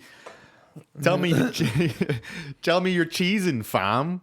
We can do this right on the cram. We can do this right now on the camera, Crody. That's so funny. He's using the Toronto lingo. Fam and Crody. Yeah, it's funny. And you know, so I thought it Drake was got hilarious. robbed at New Ho King, right? Yeah, exactly. So he got robbed for his AP years ago, like, yeah. And then he's like, field goal, punt y'all fellas. They punk y'all fellas. Nobody never took my food. Whoever that's fucking with him, fuck you fellas. And fuck the industry too. If you take it there, I'm taking it further. Psst, that's something you don't want to do. And then that's the end of the song. Anyways, we can move on. But just like fellas works, doesn't it? kind of works. It kind of works, yeah. It works. But I thought, yeah, like I'm like, this is just diabolical, absolutely surgical precision. Cut this man apart, and I'm like, what are you possibly gonna say to this now? Like you got fucking. And this is smoked. early in it. Yeah, so this is Euphoria, and then he early. released 616 in L.A. Listening back, that's actually one of my favorites. 616, Like the beat, and so you know what's crazy is because like 3 songs came out in one day. I listened to 616 after I listened to Meet the Grahams and like Not Like Us. Because I think I was at work and 616 is an Instagram post. It's not on YouTube. Something like that, yeah. So I didn't hear that until after I had listened to the other 2. Where I was like, oh, like the beat, something about the sample is like, It's a really good sample. it's crazy. We don't have to go through the whole thing, but just like this one was more musical. It felt like more of a song, but I feel like he really laid the groundwork. Where it's like first he's just kind of he's taking shots at Drake in the Not Like Us or no, oh, fuck, what's it called? Meet the Grahams. Euphoria. 616. Not Like that. So in Like That, you know, as are the initial direct shots, kind of like, all right, just like what's gonna happen here. Drake takes the bait and then drops Euphoria, and then Euphoria is like he really rips it open where it's like, okay, this guy's here for blood. Where it's like Drake kind of came with like the energy. He was like, oh, don't talk about me. And then Kendrick comes like, yo, you don't know who I am. Like you just activated my trap card. Yeah. And then he like puts that out, and then he puts out 616 in LA, which felt like now he's not only is he eviscerating this guy, but he's taking the moral high ground where he's like, hey, I'm not just doing this because of my ego. I'm doing this because this is like, I'm doing this for a higher purpose. Kendrick seems more like spiritually in tune. Way more And I spiritually think the in part tune. that like where I knew that Kendrick had beat him is in Meet the Grahams. You know, when he has the part where he's like, I just recommend some ayahuasca or some shit. When he told Drake he needs to drink ayahuasca, I was like, bro. Like, because it's true. I think he does. It's like, bro, you need to face that shit, look in the mirror, and like, because when you go on that ayahuasca trip, there's no hiding. I've never done ayahuasca, but I've had some intense mushroom trips where it's like, there's no fooling yourself. Yeah. Like, it's like, it is what it is. You're going to look at it and it's there. It's fucking life. It's your life. You know? And I think it was crazy for Kendrick to take that angle. Like, bro, you need some ayahuasca. It was like, I was like, ooh, goddamn. I don't know, something about that just was like, That's some. It's some real shit though. it is, bro. Drake would probably benefit from that. I feel like he would. Like a real ayahuasca trip, his music would probably become better. I think he's scared to do ayahuasca. Though. I mean, but then like what he doesn't. He's an actor though. He's always been an actor. I don't know if he'd have anything to say. he might come out and be like, guys, I'm a phony. Dude, what if he did? He's like, you know what? I'm done with music. He might. Or He'd what be if he like, starts making like flute music, or like he starts playing the xylophone? That's what it would be. Like Andre 3000. Yeah, like, or he'd be like, guys, I'm just gonna focus on raising my family. yeah, maybe like that would probably be the Or right. he'll thing to start do. like volunteering at like a local fire department. Yeah, he's just like, he's like, you know what? I have enough money. Like my family has enough money. Like start actually like building like community centers in Toronto and like starting like football clubs and shit. honestly, I like, think that's he what should. ayahuasca would Not do. around kids though. Well, he can't anymore. I think prior to this, that would have been the move Yeah, if he wasn't on that type of time. maybe he can be like in a senior's home. Because, dude, that's no, bro. Abuse takes place there too. I don't know. I think that's like some of the pinnacle of like what you can achieve in your life. Like someone like LeBron James, like he built like a school and like set up like millions of dollars of scholarship funds and like sports programs and like really giving back to the community. You know, like that's like I think it's time for Drake to do that. I think that's the only way he that's, gets out of I this. think where people talk about his lack of growth, where it's like, bro, you're 35 and you're still rapping like 7. You're rapping like you're 20. Yeah, Like just talking about diamond chains, popping balls, fucking bitches, and all this shit. Where it's like, bro, like what? And I think that's what Kendrick really exposed. It's like, dude, like the where's shallowness of it. the growth? And it's also too like I think his not giving back to the community. Dude, I we're think gonna get that's to a big that part more of it. later Yeah. too. Dude, we're over 2 hours in. We haven't even. Really? Yeah, or No, we're not. It was just 50 or I minutes. think an hour and a half. Okay. Hour and a So half. where? But okay, I think the line here 616. in 616 where it's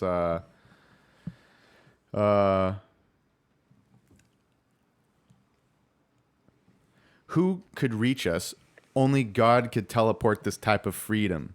God, my confession is yours, but who am I if I don't go to war? There's opportunity when living with loss. I discover myself when I fall short. Raise my hands to a fallen sky. I fantasize, me jumping planets immortalized. I correspond 3 angles watching me all the time. Put my children to sleep with a prayer, then close my eyes. Definition of peace. That's Joe. That's one of the hardest bars. Dude, I almost get chills Dude, just you reading get, that. dude, listening to it, it sounds like he's like reaching like higher levels of existence, like on Dude. some metaphysical, spiritual, like, because that's the thing about hip hop, bro. I think it's actually a really powerful tool or a thing that's kind of like energetic, metaphysical, like finding man's highest power, highest form. I think Kendrick, he understands that. Dude, because it's like a mixture of music, but also the complexity of poetry. Poetry, motivation, cultural inspiration. And, So and, much- and it's like there is something about it where it is a reclaiming of the self. Yeah. It But- shows so much growth for him too, to be like definition of peace. Or what, you read that bar again? Put my children to sleep with a prayer, then close my eyes. Definition of peace. Bro, or that- 3 angels watching me all the time. You Bro, know, it's like that's so the Father, the deep, Son, bro. the Holy Ghost. That's so beautiful. And it shows like man, I hate when people talk about like, oh, old heads this, old heads that. Bro, if you're not I mean, look, I'll listen. if you're not to, 20 years old and you're still talking like that, I mean, hey, look, I'll listen to fucking a carnival song, and I like it. yeah, it's a good song. It's a good song, but it's not the same as like. I'm not gonna be like, oh, this is like some higher conscious. No, it's art. lower frequency. It's a lower frequency, and I enjoy it. Like, I'm not trying to sit here and be like, oh, I'm above that. Like, I like to turn up to a good carnival track.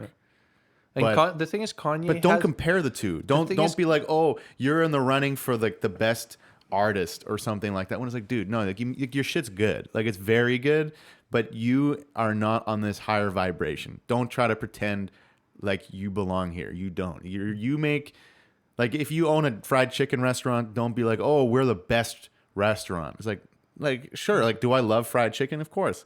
But don't be like, oh, we're the best culinary experience in the world. It's like, no, you're probably not. Dude, it really is. Are you trying to be better than the people around you, or are you trying to be better than the person you were yesterday? And I think that's kind of, there's a lot of that. There's some of that in there, yeah. Over seeing all of this, you know? And that's one thing Spencer talks a lot about. I don't know, you follow him on Instagram? I don't think so. You should, bro. He's got a lot of motivational stuff. You'd probably appreciate it. But he talks all about, like, he's like, yo, I'm not in competition with anyone but myself. And just trying to be a better version of myself. And do I think, dude, that's kind of like one of the meanings of life. It's difficult, though. Like, the ego wants to compare to others. It's difficult. Like, it is a conscious thing one must do to I think stay a bit of focused on that himself. is okay, friendly. Like when I'm at the gym, you know, I'm kind of like looking at other people. I'm like, oh fuck, like, but so you know, and or yeah, there'll be people who are like stronger than me, and I'm like, oh fuck, this motherfucker, like, you know, it's like you go like. Then you like throw your back out deadlifting. You're like, Exactly. yeah, but I lifted more than That's him. what I'm saying. Or it's more about, are you lifting more than you lifted last time you were at the That's gym? what it should be. That's about. really all it's all about. As long as you're moving that thing down one every time you go, that's all that counts. I think so. Yeah. I mean, I also think that's a complex conversation in and of itself. Yeah. But okay, and then tell me who gonna stop me. I come from love. Estelle, cover my heart, then open me up. Remember when picked up a pen, lyrics that I can trust. Timid soul, stare in the mirror, asking where I was from. Often I know this type of power is gonna cost, but I live in circadian rhythms of a shooting star. The mannerisms of Raphael, I can heal and give you art. But the industry's cooked as I pick the carcass apart. Yeah, somebody lying. I can see the vibes on AK. I can see the vibes on AK. Yeah. I can see the vibes on AK. Even he looking compromised. Let's peel the layers back. Ain't no brownie points for beating your chest. Harass an ant. Fucking with good people. Make good people go to bat. Conspiracies about cash. Dog. That's not even the leak. Find the jewels like Cash Doll. I just need you to think. Anyways, but I just think it's like, when I heard this, it was like, oh, this guy's, he's on another level. Like when he's talking the he's Raphael God's warrior. shit, yeah, it was like he was tapping into some like higher plane of Or where's the line about Elohim? Yeah, Elohim, Raphael, like it's just like, oh my god, bro.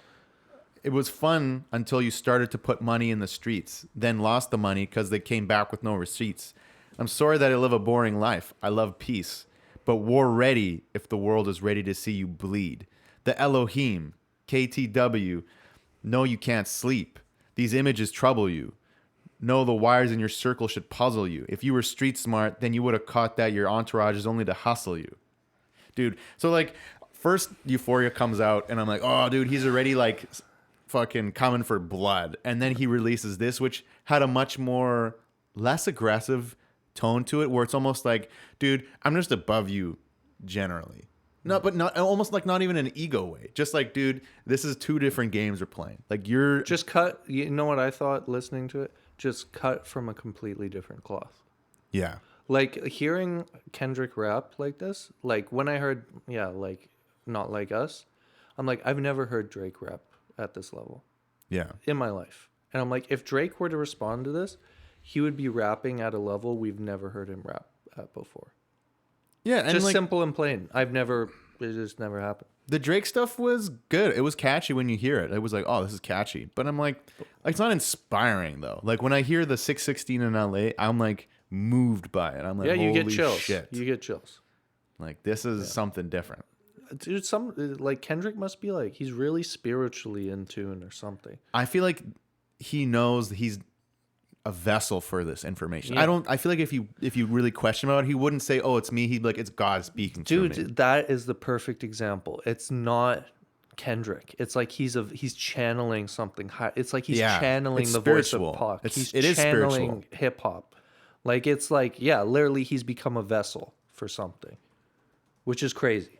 And I think that's why it's like so tangibly different. Where you're like, "Oh, this is clearly not the same thing. Not at all. Because one is a man is the word of man, and the other one sounds like it's like the higher spirit speaking through someone. Yeah, the one is like the voice of the ego or something. Mm-hmm. Generic pop, mainstream. Yeah, exactly. And it's so okay. Yeah, I guess, are we done? Yo, do you have your vape? Yeah, it's in the other room. Could I hit it by Yeah. any chance? I feel like I could use a Family matters. vape-a-roon. Yeah, don't vape, kids. Yeah, vaping is bad. Yo. Oh, Okay, and then so after 616 in LA, then I think we waited a few days at least. So it was like 616 in LA. Oh, I think Drake. No, then that was on the Friday. Right, it was Friday night. Kendrick dropped 616 LA. Then later in the day, Drake drops Family Matters. Okay, hold on. okay, give us 30 segundos. Hermanos. Thorun is getting me the fucking tobacco. Thank you, sir. It's not tobacco, it's a vape. It's a long one, guys. It's a marathon sprint. Yes, sir. Right, so it was Friday night. I think you might have sent me. Oh no, I think I saw 616 in LA. I don't think I sent you that. Or Yeah. did I might send you on Instagram? It's possible. You might have. If I saw it, I don't know. I've kind of, when I see this shit, I send it to you. So But I saw it earlier in the day. I think that was like earlier in the day that was released. It was like I think it was 6:16 in the morning that it was posted. that's when it was released. Yeah. So what? That was Like seven-tuple. Septuple entendre. Dude, it's probably like an octuple, tentuple. I don't even know. Dude, it's just fucking on another level. We could talk about this for days. But Yeah. I feel like Kendrick, he must be studying like human psychology or Kabbalah. like the art and science of war. Definitely the Kabbalah, 100%. But like, I feel like he has a deep understanding of like war tactics or psychological manipulation. That goes has to. beyond, because He the way has he's to. planted these seeds and like something about it is so intelligently done that it's like hard to even comprehend as like a normal guy like you or me. It's diabolical. It's almost like he had a team of people, but from what I understand, he does this himself. He's the one Yeah. writing this. He doesn't have writers. Dude, I forgot who it was, but I heard like someone talking about it where they were in the studio with him, and they're like, it was just him and Kendrick, and he was like, they wrote together, and he just wanted to see if Kendrick really writes his own shit, so he's kind of like didn't want anyone else there as they were writing, and Kendrick apparently like he just wrote it all himself, which I believe. But I actually want to get more into writing again, because I used to be more like super like hip hop, like more traditional, like in high school. I should show you sometime, dude. I have stacks and stacks of like old lyrics I used to write. I used to write all day when I was in like alternative school and shit. But I would even do shit where like I haven't done it in a long time, but where I would like hide messages in the song, where like if you take like the first letter of each bar and you go down, it'll actually spell something and shit like that. Like there's shit you can do like that. So say like one of them, for example, which was like didn't have that deep of a meaning, but I was like 17, 18. I thought it was clever. I'll see if I can dig it up to show you, but I had this rap I wrote, but I think the first letter of each bar, if you went down the page, it said, spelled out, at a place called home. Just like shit like that, like just like kind of like, I don't know, like I think after this, there's gonna be a hunger for stuff like that Yeah. again. which is dope, dude. It's cool, man. One of the streams I was watching, shout out Curtis King. He also a producer. He's a producer and he makes his own music as well. But he kept going on and on about how this is a spiritual moment. Like there's something spiritual happening here. Yeah. And I 100% agree. This is totally, it feels spiritual somehow. And I think at first it was kind of just like, oh, this is corny. But especially as a musician who's fed up and annoyed with the plastic feeling TikTok viral songs and all that shit. AI. The AI stuff. I mean, which is ironic because like it's fun. It's definitely fun. It's just not. But it's not the Dude, same. the human spirit, the human soul, like, and that's the thing about like to tap into that higher consciousness, to become a vessel for something is like a robot can't do that, Exactly. you know? To Exactly. connect with God or something, whatever you want to call it, you know? So Okay, so then Drake responds with Family Matters. So Yeah. so first 6:16 in LA, posted at 6 in the morning. Then kind of like early evening, Drake responds. So he had this ready probably, and he responds with Family Matters. which is crazy because I was watching Academic stream when Family Matters dropped. I like to watch, Academics is a streamer I watch because he's funny and he likes to talk about. Likes to glaze Drake. Well, I've had to stop watching him a bit for that, or as much. But he's very up to date with what's happening in hip hop culture. And I like that. Like I like to watch podcasts where people talk about rap stuff. And that's what's nice about hanging out with you and shit, because not all my friends are into that stuff. Where like some of them are more into like gaming or fucking football or whatever the fuck, you know? Right. Or like, yeah, they're just into other shit where like I could talk to them about stuff happening in hip hop culture and they don't know about it. You know, so I like to, and Academics, I like his streams. And so he was reacting to Family Matters. And when I first heard Family Matters, my initial instinct was like, oh shit, like with the video and the van, and then he's crushing. It was like pretty intense. He's crushing the van, and he's like, drop. Dude, and I was bopping, dude. When for the first 15 minutes of it coming out, I was dancing. I was like, shit, like let's fucking go, because he's coming with that energy. Yeah. Man, no Diddy. No Diddy. No Diddy. Energetic. Oh my god. But okay, so I wish I screen recorded it, but I'm sure there's a recording out there because I feel like that is a moment in hip hop history because it's so funny. Watch, because Academics is glazing Drake. Yeah. So Family Matters comes out. He's dancing. He's like, what the fuck? This is my goat, Drizzy. And then he looks at the comments. He's like, no, you guys are fucking with me. And then he's looking. He's like, Kendrick dropped? Nah.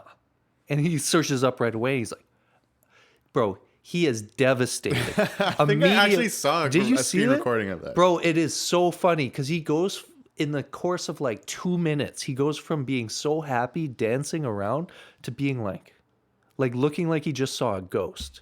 He's like, no, Kendrick didn't just drop. And I looked at the time, bro, I think it was literally 15 minutes.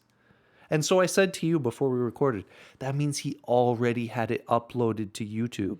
Yeah. Because it takes, at least half an hour to upload a song or so. It takes some time. Yeah. Unless he, maybe has a really fast computer, but still, I don't think so. I think he already had that shit, processed, ready to go, and then you just hit upload. Yeah. And it's so funny watching Academics go from, he went from, up here, 100 to being like... Dude, what I the remember fuck? when I was chilling with Cal, I was showing him Family Matters because I was explaining the beef to him a little bit. Yeah. And I'm like, oh, dude, Drake just responded. And we were looking at that, and then we were looking at what you sent. And then you sent me another link. I'm like, dude, Kendrick just responded within 30 minutes. What was Cal's reaction? He was invested after that. He was like, oh, what the Yeah. And so when I first heard Meet the Grant, or I guess we haven't really broken down Family Matters. And that's the thing, it happened. That was checkmate. Okay, He didn't even let it marinate, He didn't even let it marinate. Because I think that was Drake's nuclear bomb. Yeah. Anyways. So, okay, And the I fact guess, that he called it Meet the Grams, knowing that the song was called Family Matters, he must have had a mole, bro. dude. He must have. He really did, bro. There's no... What is there to say about Family Matters? Basically, Drake's like, oh, yeah, you beat your wife. Which, Oh, no, if that's true, that's bad, obviously. And he's trying to say that, actually, no. He says that... What does he say? Yeah, basically, Kendrick beats his wife. I think that's the whole point of it. Okay, so one thing I think Drake really underestimated, bro. And I think this is because Drake doesn't come from street culture or that life. if you start someone like Kendrick, who's a real Compton fucking, he's not a Pyru, I don't know, but he's been like, he is around Pyrus and shit. You don't diss a man's family like that and expect him not to go to war. Like a real person who's about that life, like even if it's just like, oh, you hit your wife or you know, your kids aren't really yours and shit, which is crazy offensive, but not as offensive in comparison to what Drake said. But it's like, you don't say that without almost being prepared to die over that. And I don't think Drake really realized that. Yeah. Or maybe he did. But okay, so is there anything you want to touch on that before? Well, yeah, I mean, I was watching other like Yeah. I'm watching videos from this one guy who's from LA, Yeah. and he was talking about that, like what you were just saying, where it's like there's a different culture around that kind of stuff, a different code that people operate with, and Yeah. I think Drake just wasn't Had no idea. conscious of it. Like, I think he lives in La La Land or something like that. Like Yeah. a little It's detached just, like, fun from raps. reality. He's like, oh, I'm a rapper. I got these people around me. Okay, so this is a big connection I want to make right now. You know, at the end of that video, that scene where he's talking with the guy in the red bandana? Yeah, what was that? So you don't know about this. No. So apparently he's one of the leaders of Hell's Angels. Oh. And apparently he's Drake's neighbor. He lives in that neighborhood where all those houses are like, Drake's house is worth $100 million. All the houses around him are like 40, 50, $60 million. Like one of the probably richest neighborhoods in Canada. Like huge houses, like palaces. Which also isn't a gated community. Because, anyways, we'll get into that a bit later. So, okay, this is where, and this is a connection I've drawn. I haven't heard anyone else talk about this. Okay, so you know how Drake over the time has kind of positioned himself around the Jane and Finch guys, like Bundog, YG, Pressa, Houdini, R.I.P. Houdini.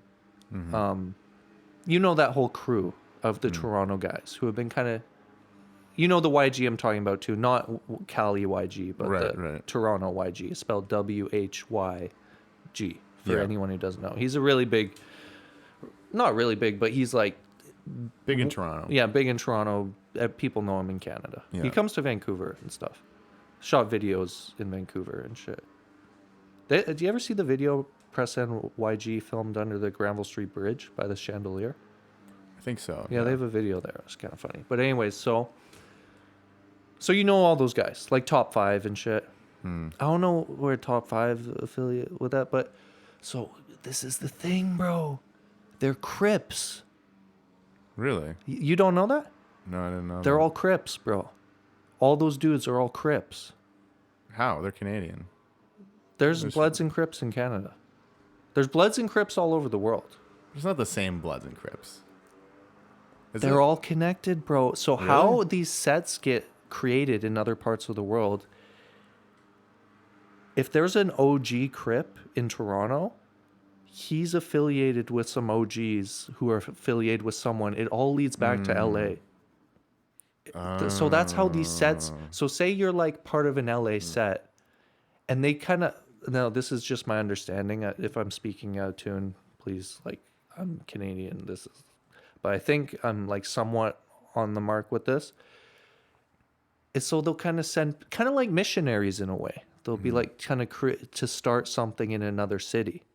So they'll go out on the. That's why there's Bloods and Crips in Texas, in Atlanta, in New York. There's Bloods and Crips in Toronto. Yeah, I guess that, like, all the gangs kind of function like that. Yeah, but so it all is tied back in some way. But they're not like set tripping like they are in LA, or how they used to. Yeah, bro, Bloods and Crips are killing each other in Toronto.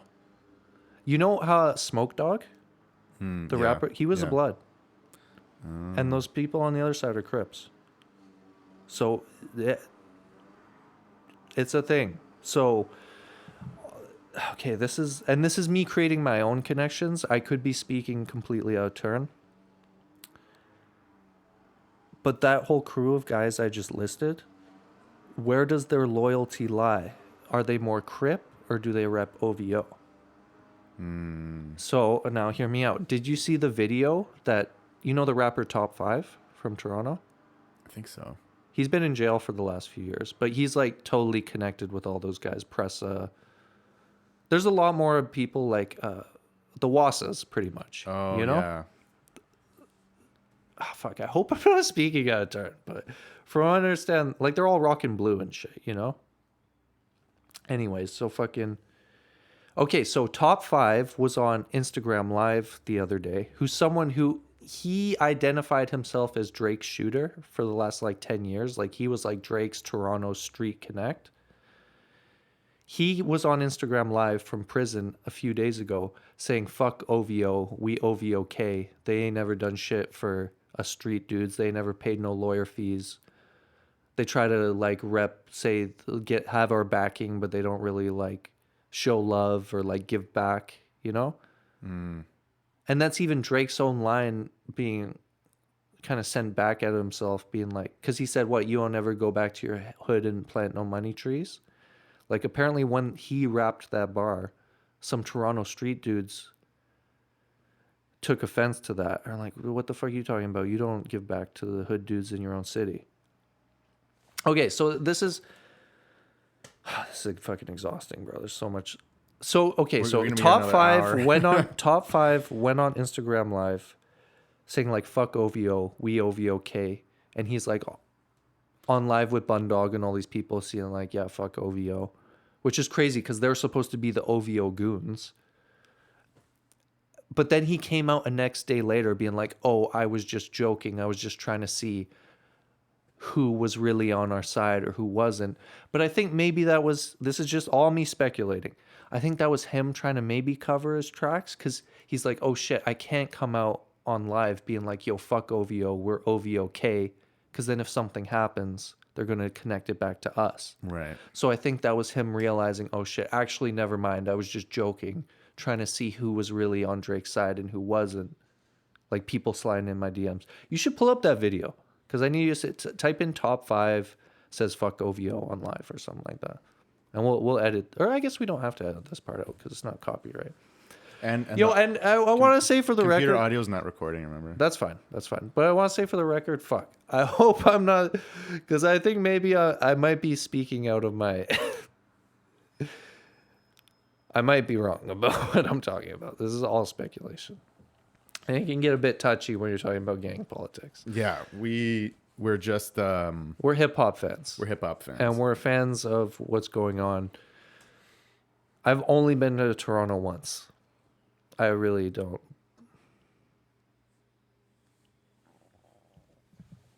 No, this isn't it. No, it's from a few days ago. It's on. Go to Academic's Instagram. He posted on Instagram. I'm gonna be right back. I'm gonna take a piss. Okay, should we Go pause? to academics. Should we pause the recording? No, it's fine. Just go with edit. You can do your solo commentary. Okay, so we're looking for this top 5 comment.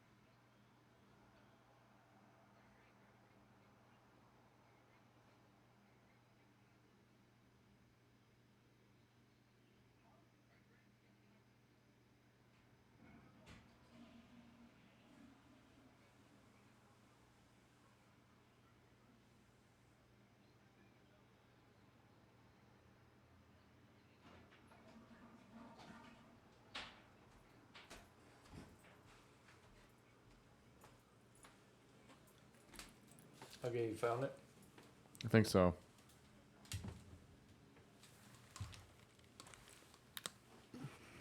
I don't know if this is this it. Yeah, that's it.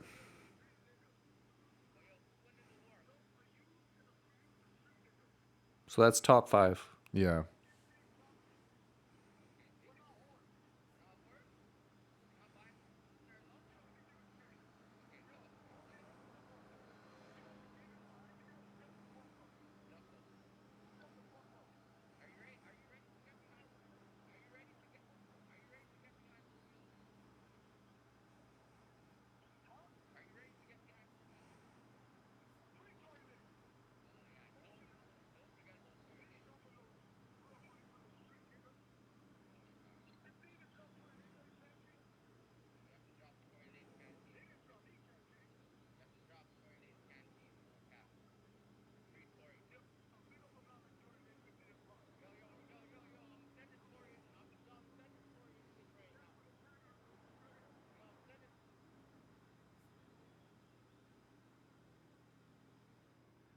Did it pause? That was the end of the video. But he doesn't sound like he's joking. It doesn't sound like a joke at all. No. And I think the thing is, like, hear me out. This is, once again, all speculation. I think the street dudes in Toronto are like, bro, like, we're not going to die for your shit, Drake. Like, and that's what he's saying. He's like, for top 5, he's been in jail for the last 3 years. Apparently, he was, like, one of Drake's street guys who was kind of backing him up. He's like, bro, you ain't done shit for me since I've been in jail. Yeah. He's like, what, you were going to ride for you now? It's like, bro, all my homies had lawyer fees. Like, you never once dropped a bag on the lawyer fees and shit, you know? Where it's like, kind of, dude, if you want to have that, like, street entourage, you kind of, that thing is, you kind of almost pay dudes, like, a monthly allowance for, like, protection. Like, you're dropping bags. Like, if you want, you're paying for protection. It's the old idea of gang protection. You pay for that shit. I mean, It doesn't just come for free. people are only as loyal as their last meal, right? And so this is, hear me out. So at the end of that Family Matters video, he's with a Hell's Angels guy. He's not with those guys. Do you see what I'm talking about? You see what I'm talking about? Bro, I think there's a lot going on behind the scenes that we're not even aware of. I mean, I know Hell's Angels are like the main big boys In Canada. But those aren't the street dudes that Drake has been repping, the Wassa crew, you know? Yeah, I don't think the Hell's Angels listen to Drake. Well, he has been posting Hell's Angels stuff for a while, actually. Like 10 years ago, he was posting stuff with like Hell's Angels jackets. Or there's stuff where he was posting like Hell's Angels motorcycles. He probably does have a stamp of approval from them because he's the biggest artist in Canada, and it's probably mutually beneficial. Yeah, that's know? true. But anyway, you see, so go to the Family Matters meeting. At the end of that video, there's a scene where he's talking to that guy. I didn't realize it. Dude, there's a skull in the shot. Have you seen that? Okay, I'm gonna pull up on your side so I can show you. Actual scene. Go to the very end of the video. Like the last quarter. Not that. Yeah, that's right there. You clicked right. Oh.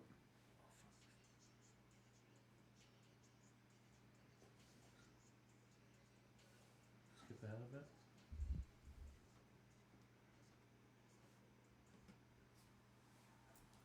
That's not a real skull. No, but it's symbolic. He's Right. having this like conversation with a gang leader, and it's kind of a weird, ominous scene. There's a skull in the shot. That's not a coincidence. Really? Okay. You see what I'm talking? That's ominous, right? And it's like, what's that for? Like the little. I don't know. It But looks- this is apparently one of the leaders of Hell's Angels in Canada, and he's Drake's name.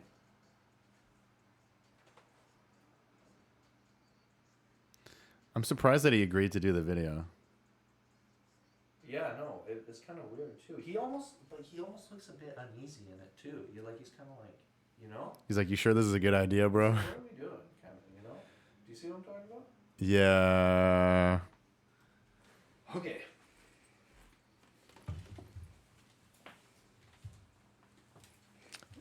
So I read on. Yeah, let's pause this. I don't want to listen to this song. I don't know. This is just a comment I literally read on Instagram, but apparently, maybe the shooting that happened at Drake's house the other day. Are we gonna skip to that? Okay, fuck. It might have had something to. Someone said it had something to do with the GGGs, which is like top fives, dude. The guy who was dissing him. And even too, people were saying like it was crazy. Like that shooting, it wasn't a crash out mission. It was to send a message. Like when, because apparently they pulled up to his house at 2 a.m, and apparently there was a car out front for like blasting really loud music, and like yelling profanities through the gate. And they're like coaxing the security guard to come out, and then he like came out. He was kind of like, "What the fuck?" to check on him. And they shot him in the chest, and they dipped. And people are like, "Oh, this is a crash out mission, dummy crash out mission." People are like, "No, if they were trying to crash out, they would have like hopped the fence and gone in there and killed him." It wasn't about that. They were trying to send a message to make him feel uncomfortable in his own home. Because you think about that, like, it's one thing if a shooting happens outside of a club, in a parking lot or whatever, but when someone gets shot at 2 a.m. outside of your house, that's going to fuck with his head. Like, every time you go in and out of your house, you're going to be, like, thinking someone's going to hop out of the bushes or some shit. It's fucked up. And it kind of makes me, because we said this last week, I'm like, I don't want anyone to die over this. Yeah. And now we're at a point where it's like, oh, somebody might very well die over this. Yeah. It's crazy. Yeah. I mean, yeah, it would be tragic Okay, if, so we if did- somebody died.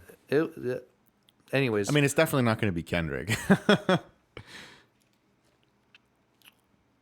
I don't think so. But you see what I'm saying? I don't know. I hope I'm not. I just made a weird connection because West Coast, Bloods and Crips, Kendrick, West Coast in a chokehold. Like, he has them on lock. Those Toronto dudes are technically Crip. So where does their allegiance really lie? With Toronto or with being a Crip? Or with OVO? Do you see what I'm saying? Am I tripping or no? No, I see the connection. From what I understand, and this is just me from the, I think Crippin' or being a Crip is like you take like a blood oath, like a life, like you can't. It's like you're in it for life. I know some gangs are more international, and other ones are more like each unit operates individually more. Yeah, but Crips is like it's an international thing. It's all connected somewhere.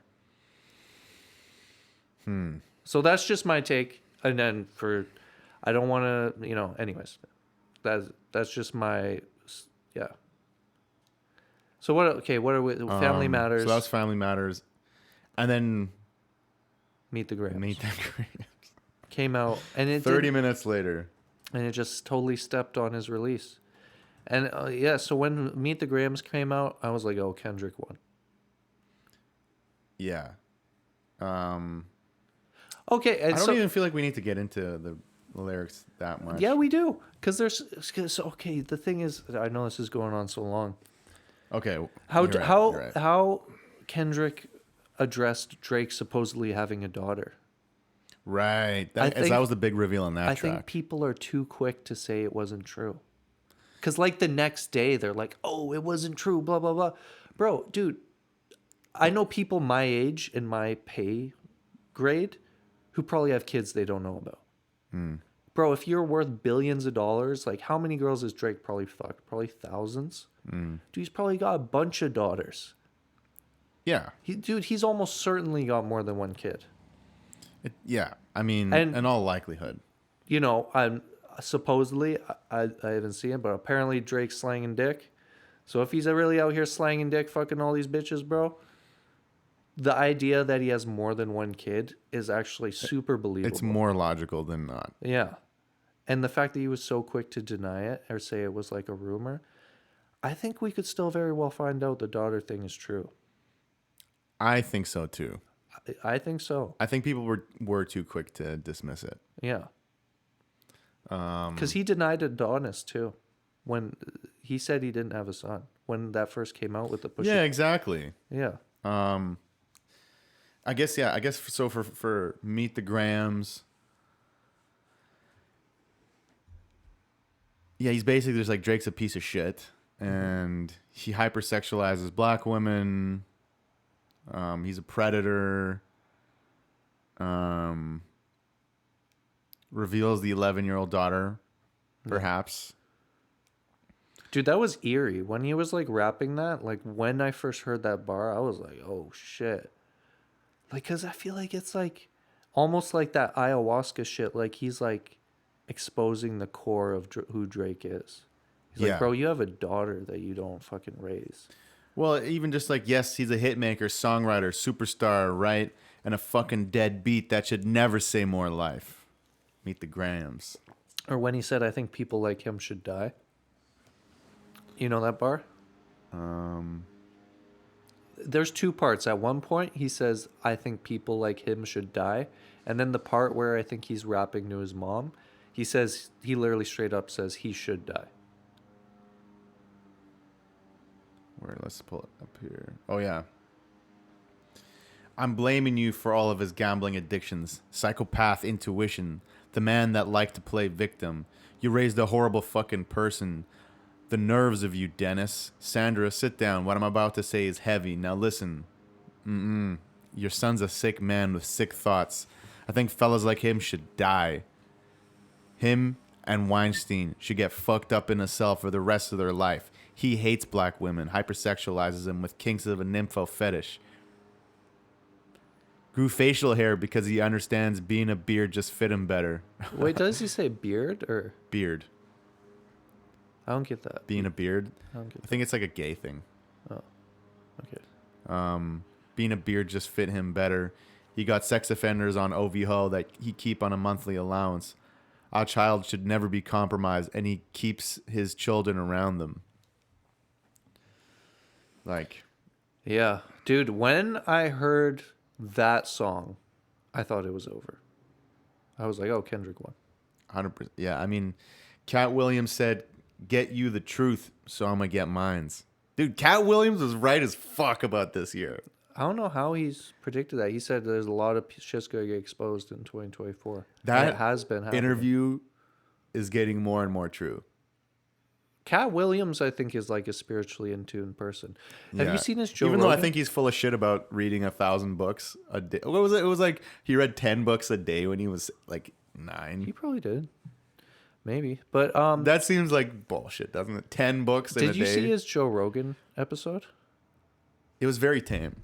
No, there was parts where he started to talk about like secret societies and like esoteric wisdom and like hidden. I don't know. He was going off on some like satanic Vaguely. Illuminati. He was shit. really talking down to Joe the whole time. No, there was a part where I found it kind of suspect on Joe's part where Cat Williams was starting to go down the satanic angle and Hollywood and all this shit, and Joe kind of didn't want to talk about it. Like there's a part I noticed it and I was kind of like, because it was like Joe was quick to change the subject. Maybe Joe is a shill. I'd hate that. I would hate it too, but Especially nowadays when only can talk about ice baths and fucking his sauna. And well, it's hard because he does go hard on the Epstein stuff. So I don't think he's bitten in any of that type of shit. But I think No. he probably has, he probably knows some stuff that he won't talk about. Like he probably the sake knows of his about some of the family, yeah. darker stuff that goes on in that world. And yeah. he might not be involved in it, but he's probably aware of it Yeah. and chooses to keep silent. Fair enough. I think there is that. I think that's fair enough too. Okay, anyways, fucking. So yeah, anything else? I mean, from Meet the Grams, the whole song was super fucking scathing. It was scary. So what was about it is, I don't know if you know this, but you know how there's like horror movie theme songs, like the old like Halloween theme song. Yeah. In horror music, they use a lot of like dissonance notes, Right. Because it creates this feeling of tension, like uneasiness. Yeah. Like for that horror feeling, you don't want to put people at ease. You want them to be like on edge. Yeah. And I think the beat on that has a lot of dissonance in the keys. And how it's like a dun dun dun dun dun, like how it's what's the word, de-escalating bars, or descending. To me, it felt like a fall from greatness, like a fall. Like this is Drake, and he's like dun, dun, like a fall, Icarus. Dun, dun, You're falling. dun, dun. Yeah. Like Kinda it's like he's detuned. tearing down his legacy. You know? Dude, yeah. That's what I was thinking of hearing this. Oh, go back to the part where he talks about the Epstein shit and like how the embassy's gonna be raided. That part is crazy.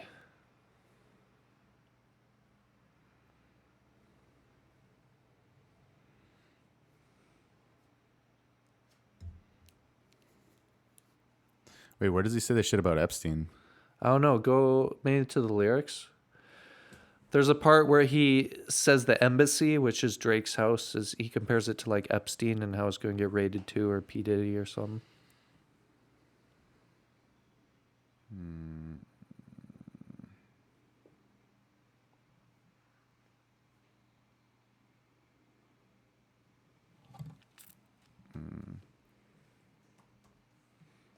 Yeah. The embassy about to get raided too. It's only a matter of time.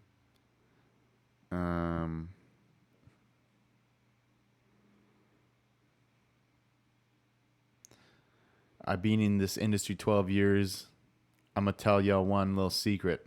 Some weird shit going on. And some of these artists be here to police it. They be streaming victims all inside of their home and calling them tender. Then leak videos of themselves to further push their agendas. To any woman that be playing his music, know that you're playing your sister. Or better, you're selling your niece to the weirdos, not the good ones. Cat Williams said, get you the truth, so I'ma get mines. The embassy about to get raided too, it's only a matter of time. Hey, LeBron, keep the family away. Hey, Curry, keep the family away. To anybody that embody the love for their kids, keep the family away. They looking at you too if you standing by him. Keep the family away.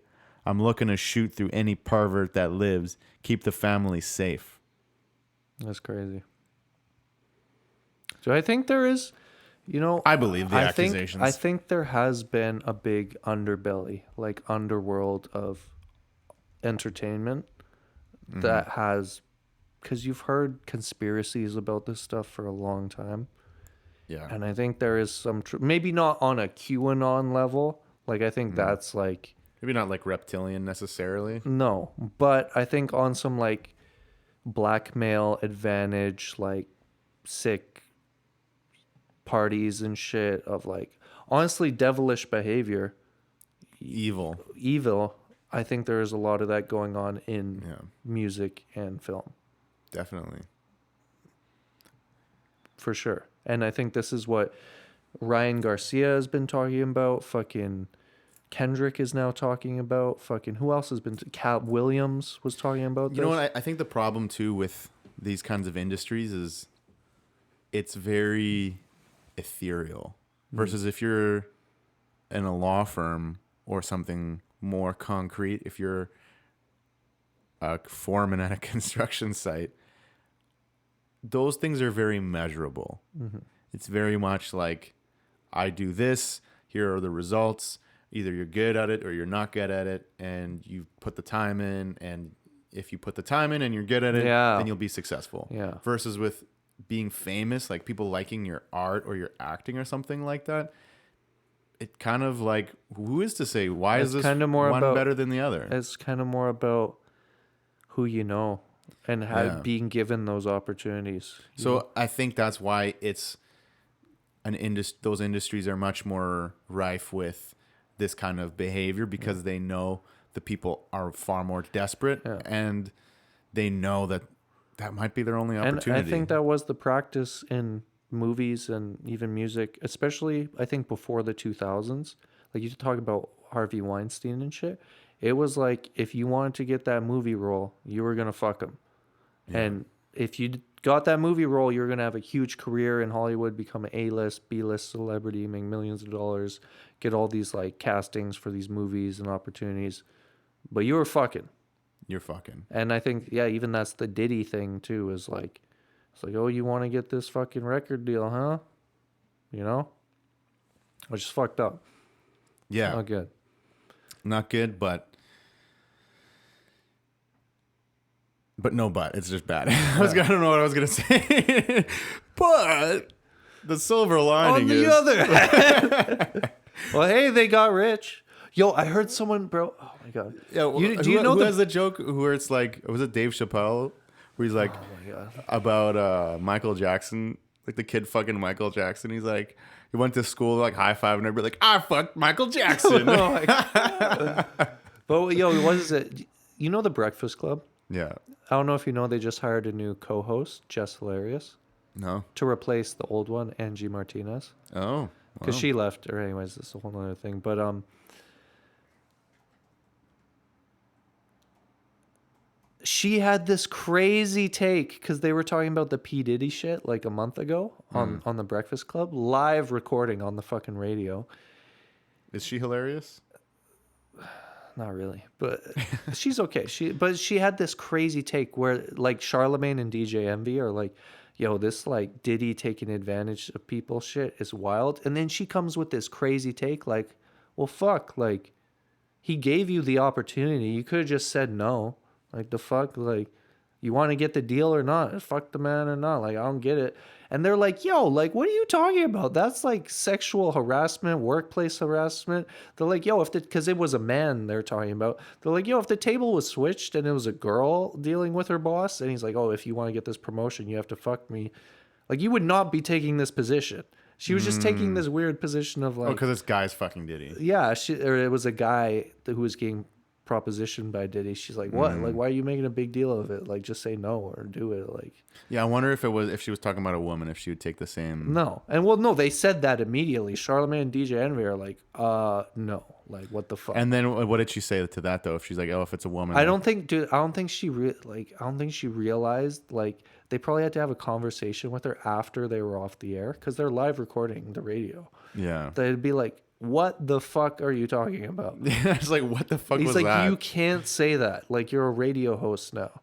Yeah. Because she's still new. She's only been doing this for a few months. Yeah. But anyways, that's a bit of a. Okay, where are we? We're at Meet the Grams. Meet the Grams. Okay, so he releases.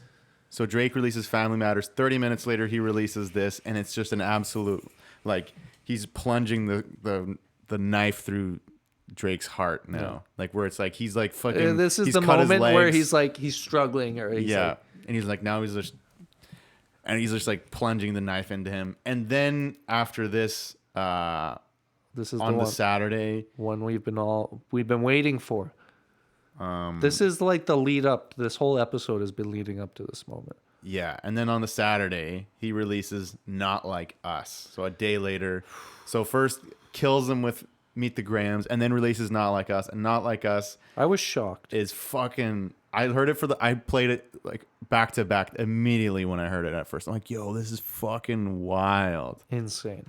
Uh, The craziest diss song I've ever heard in my life. And that's saying a lot. Because there's been some diss songs like Ether, Hit 'Em Up. This is bringing that Ether, Hit 'Em Up energy. This is going to be remembered when you're talking about greatest diss songs of all time. Ether, Hit 'Em Up, Not Like Us. the whole... Oh, man, it's The such a photo? good song. The photo? Because at first, people didn't really know. And it was only when you find out, it's like, oh, That's Drake's home, and those are sex offender... yeah, on like the pins. Citizen app or whatever. Yeah. Not just sex offender against children. Because Oh. just sex offender is Pedophile. blue. It's crimes against children is the red. Man. Crazy. And then so this song was like, this was Kendrick spitting on the dead corpse. This was him. It's so just funny 'cause stomping on the dead corpse. I've watched a few reaction videos. Every reaction video is like the same. Like in the first 5 seconds, people are kind of like, well, as soon as you get to the second bar, everyone starts like bobbing their head. They're like, they said you make that stank face where Man you're down, like call him amber lamps. Tell him breathe, bro. Nail immediately. a fella to the cross. You walk around like T-Zo. What's up with these jabroni ass fellas trying to see Compton? The industry can hate me. Fuck them all. And they mama. So that how one- many ops you really got? I mean, it's too many options. Oh, it's so fucking good. And how the beat like switches up that dun, dun, dun, like the weird break kind of that happens like every 8 or 12 bars or whatever. It's so good. DJ Mustard, yo, shout out DJ Mustard, Fucking man. killed it. Oh my god, the beat's so good, man. And it's so good. it's so good.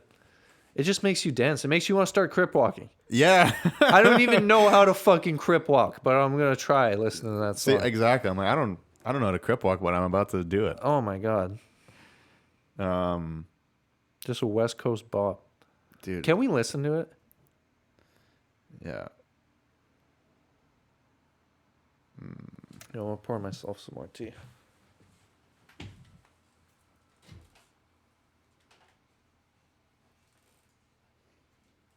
Beat hope. 3 throat and down. Calling amber lamps. Tell him breathe, bro. Around like T-Zo. What's up with the jabroni? Trying to see Compton. Fuck them.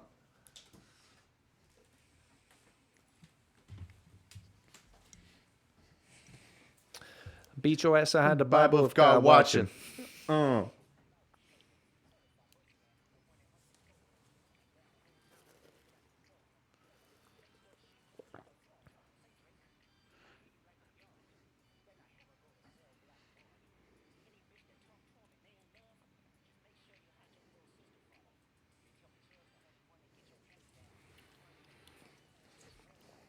Yo, can you pause it for a second? Oh yeah. Certified pedophile.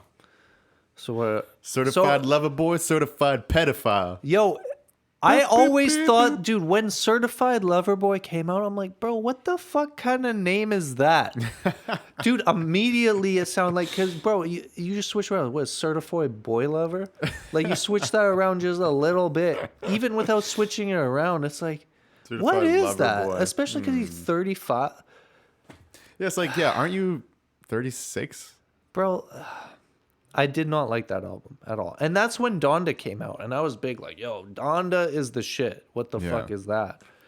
You know? And I've liked... And many people didn't like Donda anyways. Like, I many love people were Donda. hating. Do I love Donda? I thought Donda was really good. I don't think it's his best work, but I liked Donda. And it had some... I've listened to Donda more than any other Kanye album.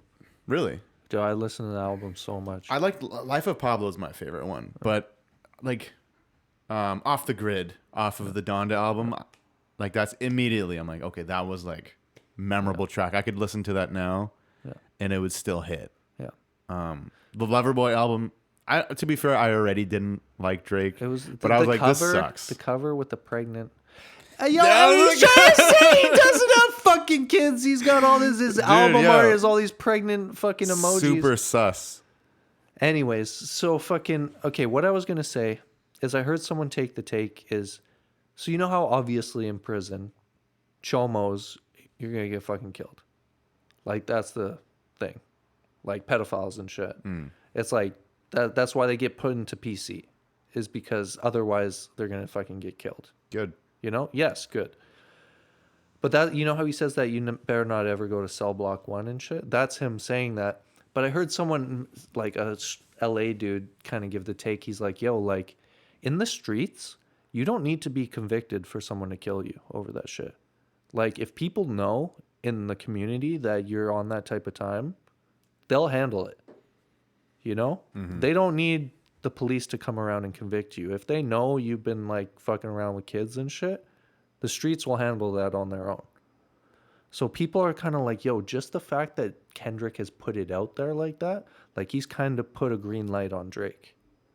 Which is crazy. Because you and me were not thinking this at all a week ago. No. But he, like, in real life, put a green light out on Drake. Certified pedophile. Bro, like, what the fuck? It's intense. He's just so blunt and so straight up. Like, dude, as soon as you heard that bar, it's like, what? And it's crazy how you're dancing at the same time. You're dancing, I'm, like, dancing, like, whoa. It's so funny watching reaction videos because everyone is like, what the fuck? Like, just completely, like, gobsmacked. I'm, like, at a loss for words for trying to describe. Like, what's the words I'm thinking of? Like, just shocked and appalled. Like, yeah, it's just dumbfounded. Like, yeah, you know what I'm saying? Like, hearing that, like, because the beat is so hard, you're dancing, and he's, like, just straight up calling Drake a fucking pedophile. You're like, what the fuck? Yeah. That's diabolical. Diabolical. Nuclear. This is nuclear. Yeah. When, a week ago, you know how I was saying? Like, people said Kendrick had a diss that would end Drake's career. Yeah. I thought they were exaggerating. They weren't exaggerating. Yeah, I think after this, I think people really gotta, like... Put some respect on Kendrick's name. Put some respect on my name. Yeah. Put some respect on my name. That's Kendrick. That's Kendrick. Yeah. Dude, this was like an absolutely kick the dead corpse on the ground. Okay, before we get to this bar, because it's coming up, the A minor bar. Oh, dude. So you that know was how so hard. That was already because he just called him a fucking pedophile, and for like the next bar to have that was just crazy. But I want to say, or not but and so apparently, you know how Drake has that song Teenage Fever? It's an older song from like his earlier like Take Care days. But he's got like a song called Teenage Fever where apparently he's like kind of rapping about young girls or some shit. I don't know, Not surprising. But apparently the song is in A minor. Oh. A minor is the only scale on the piano that doesn't have any black keys, bro. I feel like that's a reach. It is. No, but it is a thing. I mean, bro. it's true. It's true. And then, I don't know, you tell me if I'm wrong. When he says A minor, is that in A minor? I feel like we should check. I think it is. Can you pull up your piano? Okay, let's. No, because I heard someone like playing, because it was funny on the, I don't know if you know Zias. They do reaction videos to like hip hop and shit. And the one guy was like, they're like Tronas and shit. He's like, yo, what does that chord sound like? Did And they try it? They played it on the piano and they're like, it's funny because they're just sitting there, they're kind of like goofing around, like just being dumb. But then they played it on the piano and then like 10 seconds later, it cuts to that. I'm like, bro, I think when he says A minor, I think he's saying like it in A minor. It must be. I think he is, bro. Dude, I don't know how Kendrick does this shit. How he can have one bar have so many different meanings. Dude, he's the GOAT. Bro. Honestly, Don't play with that. it's undecided. Put some No, it's respect not on my undecided. It's name. decided. It's Put some respect on my name. You know what I'm saying? Put some respect on my name. dude, yeah, that's uncontested. Who else is gonna step to him now? Am I tripping about that? Because I haven't heard anyone take that angle, that when he says it, it's actually in that key. I think it is. I think it sounds like, right? A minor. Like, Okay. pull it up right now. Okay. Because you and me are music producers. And I Yeah, just okay. had that moment where I'm like, wait, no.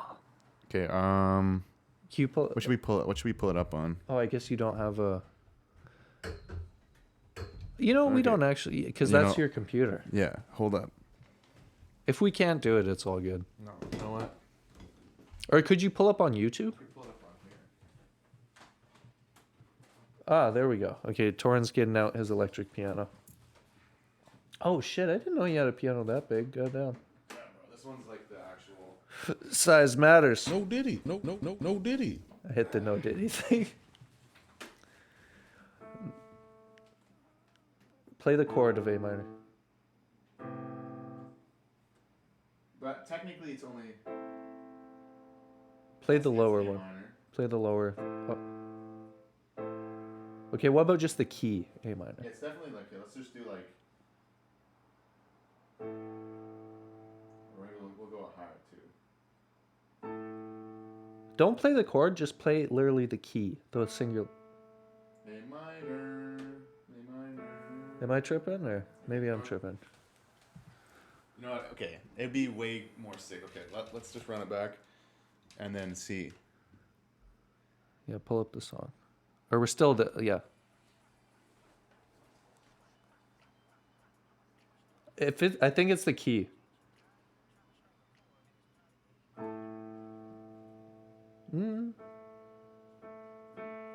Yeah, I think it is. Bro! Dude, I'm right. Bro, no, I haven't heard anyone else make that connection. Dude, it totally is. It is. Bro. Dude, that's It in A. is. It's A. Because he's holding the A note. minor. Dude, he's hitting A. He's hitting A. Dude. Crazy. Dude, the A minor bar is so fucking hard. Every time I listen to it, I have to sing it. You know what I was thinking though? If you're in your whip bumping that song, and if someone like you drive past someone with the windows down and they don't know the context of it, they just hear certified lover boy, certified pedophile. You're just like bumping. They're like, yo, what the fuck? Yeah, they're like, what's wrong with this guy? Literally, they're going, yo, this is the kids listening to nowadays. Like, this is Like hot. someone who's like in Shit's their hot in the 40s streets. just fucking sees you like parked at a red light, just bumping that shit. That's kind of how I felt listening to it. I'm like, That's the one thing about this song is it's like people have to know. yeah, otherwise it's a little off sounding. They're like, what is this? But people were turning up to this at the club. Oh yeah. Like, I like to see the videos of that. That was fun. Okay. So All the crip walking videos. yeah, let's listen through this.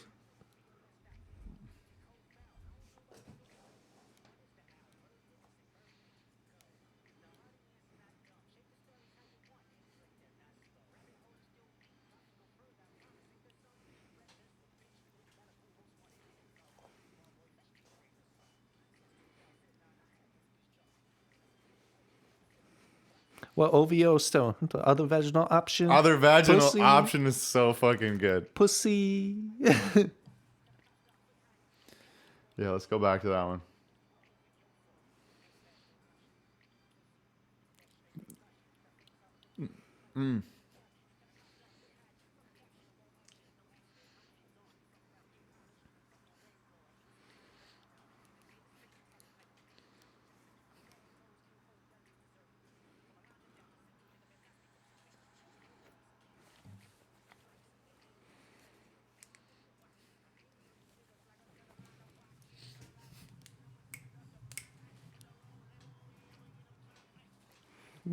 Crazy, bro.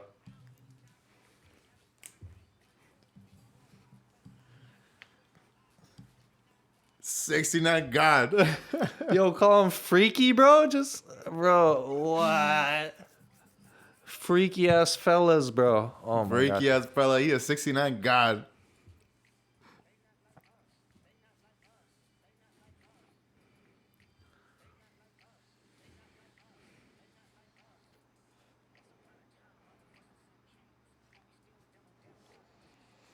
And okay, I think, and this was one of the biggest takeaways, other than like, okay, we can't prove the sex offender stuff technically. Like, he's done a lot of sus shit. Technically, we can't prove it. We can't prove Kendrick beat his wife.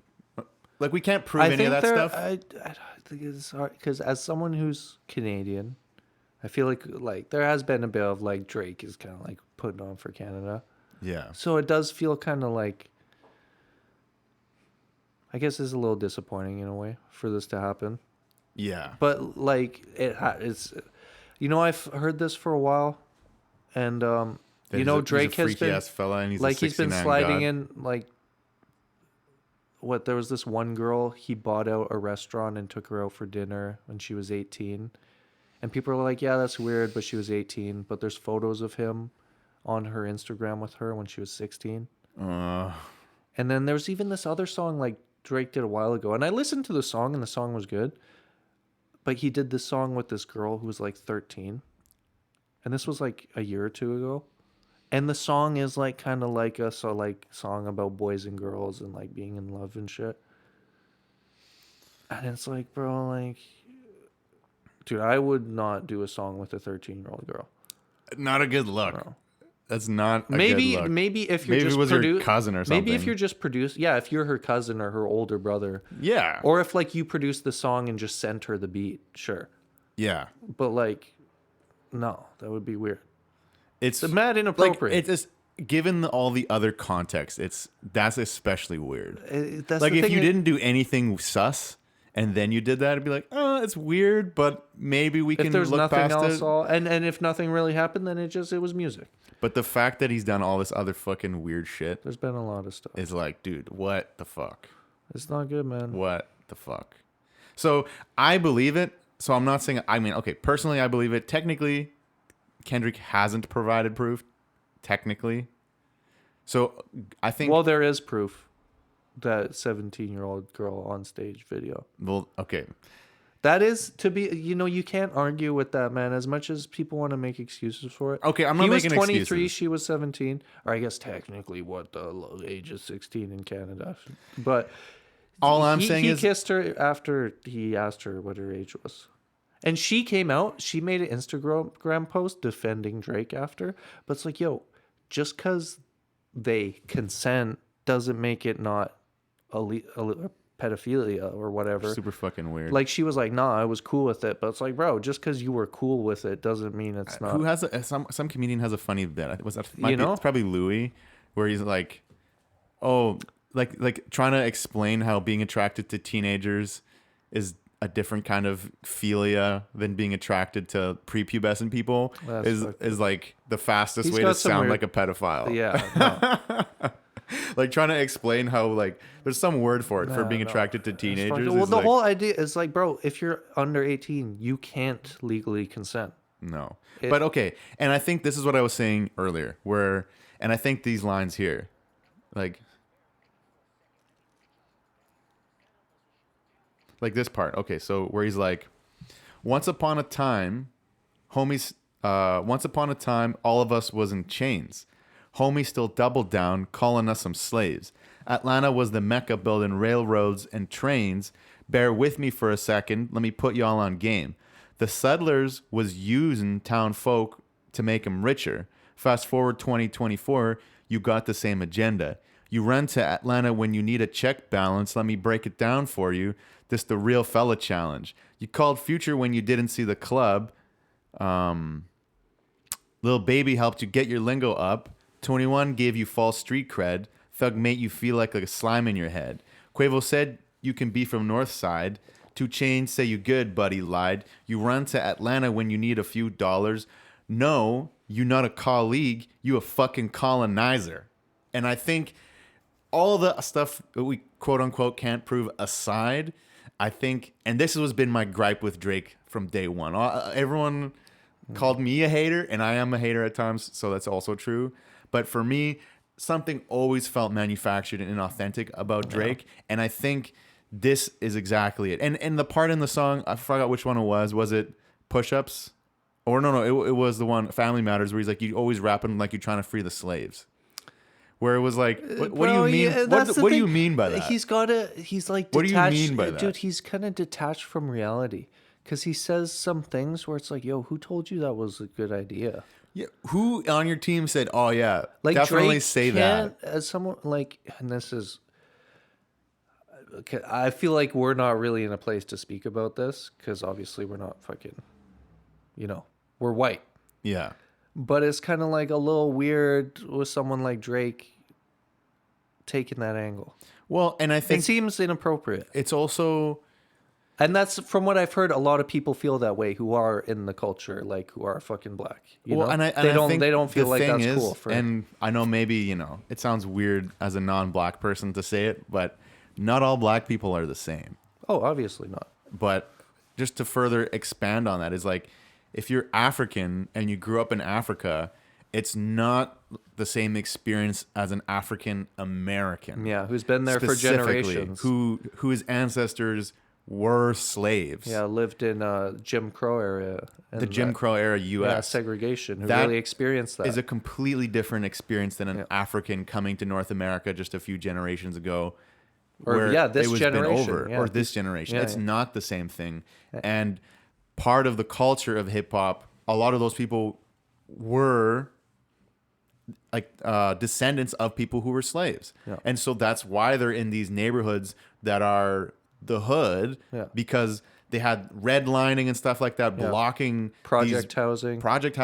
blocking the African Americans from being able to compete in the marketplace Not giving with them the other jobs people and stuff. Yeah. and it was built into the system to oppress these people further. It's like, sure, maybe we can't have literal slavery, but we can still systematically oppress you. Yeah. And the whole, like, that's why hip hop was such a big thing, because it felt like an empowerment of the people. Yeah. And for Drake to sit there and say, "Oh, you rapping like you're trying to get the slaves freed," is like, dude, what the fuck so do you mean? out of touch. What do you mean?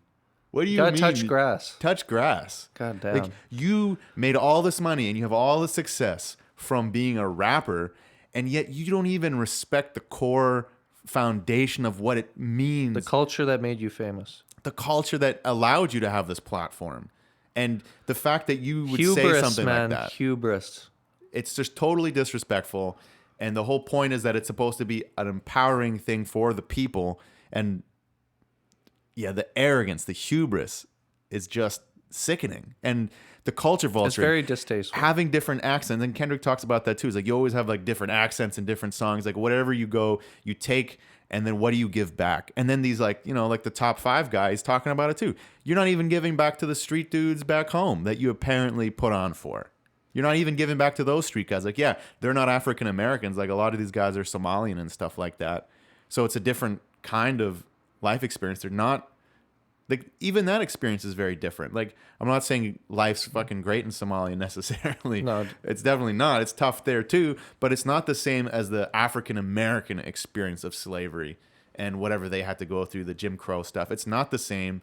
And so for Drake not to acknowledge, it's like the African Americans were the ones who invented hip hop, and you need to put some fucking respect on their name. Actually, I do think it was technically a Jamaican Immigrant. Was it? DJ Kool Herc. I think that's the guy who actually started hip hop. Like who was at, you know how there was like some early B-boy gatherings like in the mid to late 80s in the Bronx or something like that. I think DJ Kool Herc. Jamie, pull this up. I think DJ Kool Herc was a immigrant from Jamaica. And I think he is kind of known as the guy who kind of started hip hop.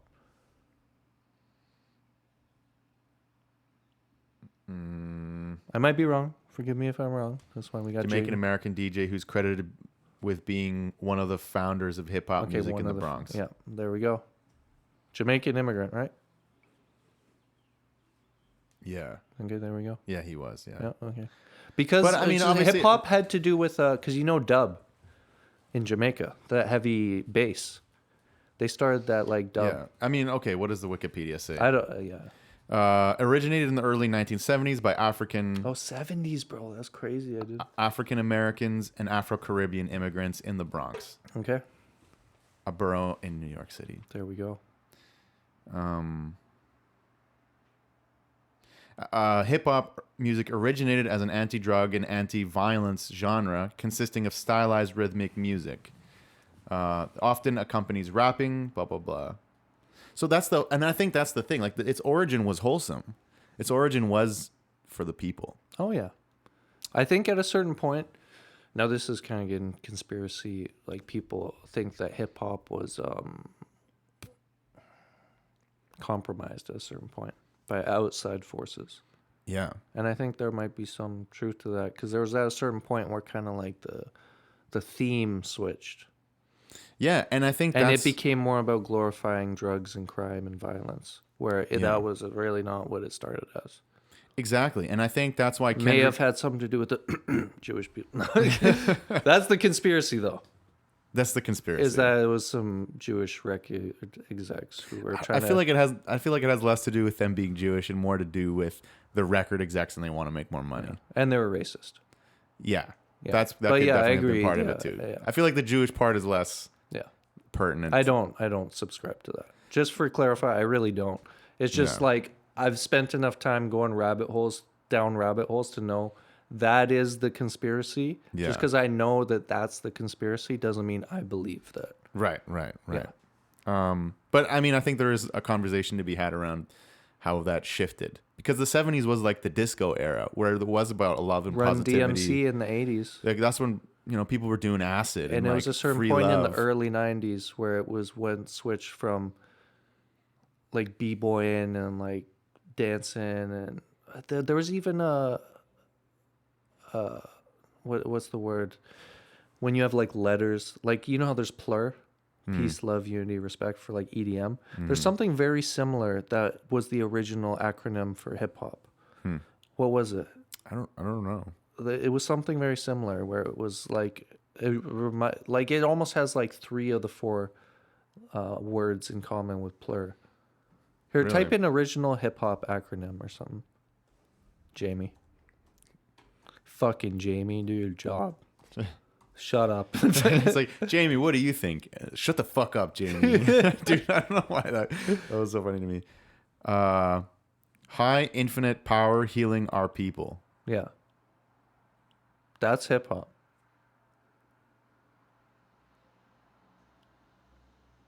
Dude, I think there's that's a whole rabbit hole you could go down. We could do a whole episode on that. Anyways, But yeah, I think that's the whole line. You're not a colleague, you're a fucking colonizer. Yeah. Because it's like, yeah. And I think that's the vibe I always got from Drake. And that's why I never really liked I never thought it was a bop. I'm like, I don't know. Like, it's good musically. Like, sure, I can't Push-Ups was deny good. it. First time we heard Push-Ups, you liked it. I mean, yeah. but then I think that's why Kendrick having an album like Mr. Morale and the Big Steppers, like, that is true to hip hop. You know, man, That is I really true. need to go That back. is authentic. I've never listened to that album. How dare you? I know. I really need to. You know what? It's heavy. It's not fun. It's like you listen to Immortal Technique, you listen to Dance with the Devil. You're not like, oh, this is a fun song I'm gonna listen to often. You listen to it and you're shook to your core. That you know what is so crazy? I think we've talked about this before, because I remember first hearing that Immortal Technique song when I was in high school, and it's just like shocking. You're like, what the fuck is this song? Brings a tear to your eye. But I think it's like, it actually has a lot more like truth to it than you realize when you're young. Not in the sense that that's going to happen.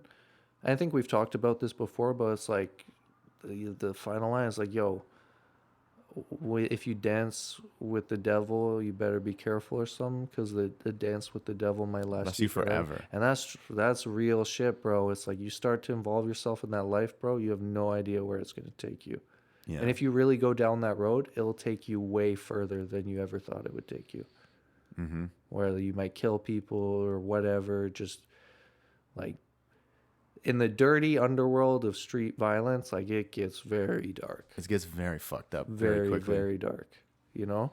And I think he was just shedding light on how just the duality of the yin and yang of the universe. It's like, be careful playing with that yang. We're all burning in the melting pot. Yeah. It's a good song. Good song. But the point is, like, that's real. That's some real shit. And you're not going to listen to it just to have a fun time. And I think there's a place for fun music. There's a place for just enjoyable music that you're going to listen to, have a good time. You're not going to think about shit necessarily. That's fine too. Mm-hmm. But I think that's why this whole beef was so interesting, is because Drake wants to put himself on the level with someone like Kendrick, who's saying real shit. Like that Mr. Morale, I know a lot of people didn't like it, but when I listened to it, I'm like, this is some real shit. Like, he's talking about difficult topics, topics that are uncomfortable for a lot of people, and doing it in a very artistic way, and saying stuff that people don't want to think about. Like, people don't want to think about that, but that's what makes it so authentic and real. Dude, I really haven't listened to like any songs on that album. I need to listen to it. You should listen to it. Yeah. So I've been a big Kendrick fan since like he started. Like, what was his first album? Overly Dedicated. Great album. It's like a lot of people don't even know about it. It's like Eminem's Infinite album. It's like so early, a lot of people don't know. Overly Dedicated, great album. Section 80, great album. Listen to both of those times and time again. Good Kid, Mad City, I listen to religiously. Even Untitled Unmastered, I listen to that a bunch, front to back. Damn. That was my favorite. Such a good conceptual album. That was my favorite. I listened to that a shitload. I think that was the even more mainstream success. That was his biggest streaming album. And I liked how conceptual it was, though. Yeah. Like, it was a very conceptual. Like, yeah, it was like the 7 Deadly Sins or whatever. Something like that. Yeah, like, yeah. And then what's the other one? Okay, the two I never really listened to, which I should. To Pimp a Butterfly. I never really got into it. I don't know. Not that I didn't like it. I think it was just like I didn't have time. I was doing other shit. And yeah, Mr. Morale. Yeah. I've never really listened to him. But I'm going to sit down one day. I'm going to listen to him. Yeah, I think it's... They're moving. It's difficult, some of the songs, and it's... I think it shows that he's doing it for the culture. Because even in that song, Meet the Grams, he's like, that's why I made Mr. Morale. Yeah. Is so that you guys can listen to it and find peace in your soul. I've heard Charlemagne say a bunch of times he thinks that Mr. Morale and the Big Steppers and Jay-Z's 444 will be the 2 most important hip-hop albums of all time. And I want to add to that, in my personal experience or opinion, I think Victory Lap by Nipsey Hussle, in my opinion, is one of the most important hip-hop albums to me. Because in that album, he's just talking about like... Or I don't know if you saw my Instagram story. I posted that song, which is from that album, where he's like, first you over-dedicate, then you notice that you're great, and you bend the whole time, then it slap you in your face. What's he say after that? And it's something like, I'm a master of my fate. I'm the type of fella own the master to my tapes. But he's just like, I'm a master of my fate. Like, that's hip-hop. Yeah. Not like, I fucked your bitch, I popped this perk. I'm a master of my fate. I own the master to my tapes. You know? It's powerful. So powerful. It gives me chills when I'll be out running hearing that shit. I could be sweaty in the fucking sun. I'll get fucking chills hearing that shit, you know? Anyway, so I feel like let's listen through this fucking song. Okay.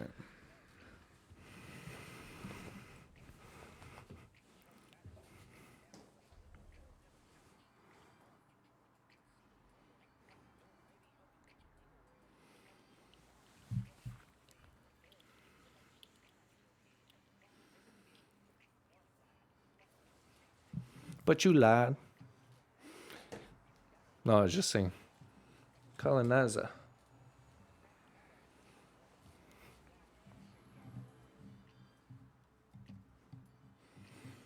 Mm-hmm. He a fan. This bar is so disrespectful. 69 God. He is 69 God. Hey, run for your life. Hey, run for your life. Freaky ass fella, he is 69 God. Hey, run for your life. Hey, run for your life. OV-ho, OV-ho, OV-ho.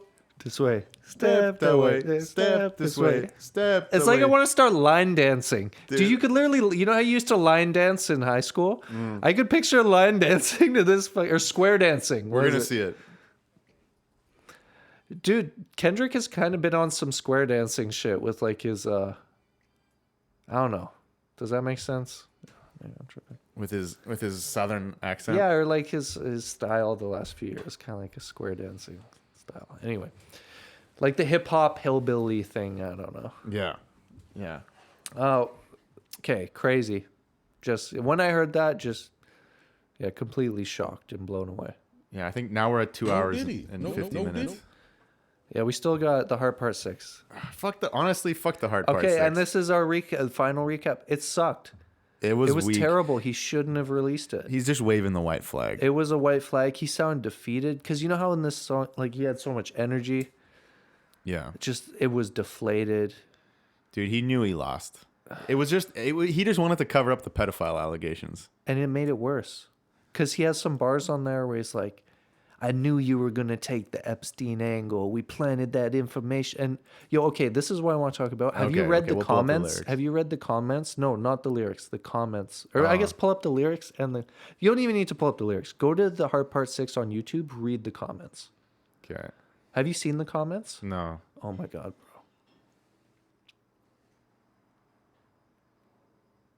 bro. Don't play the song. I don't want to hear the song. Haha, I expect you to call me a pedophile is a wild position to take. How many likes does it have? 117,000. Go on. The next comment. If I was a pedo, I would be arrested. My brother in Christ, Dan Schneider, is a free man.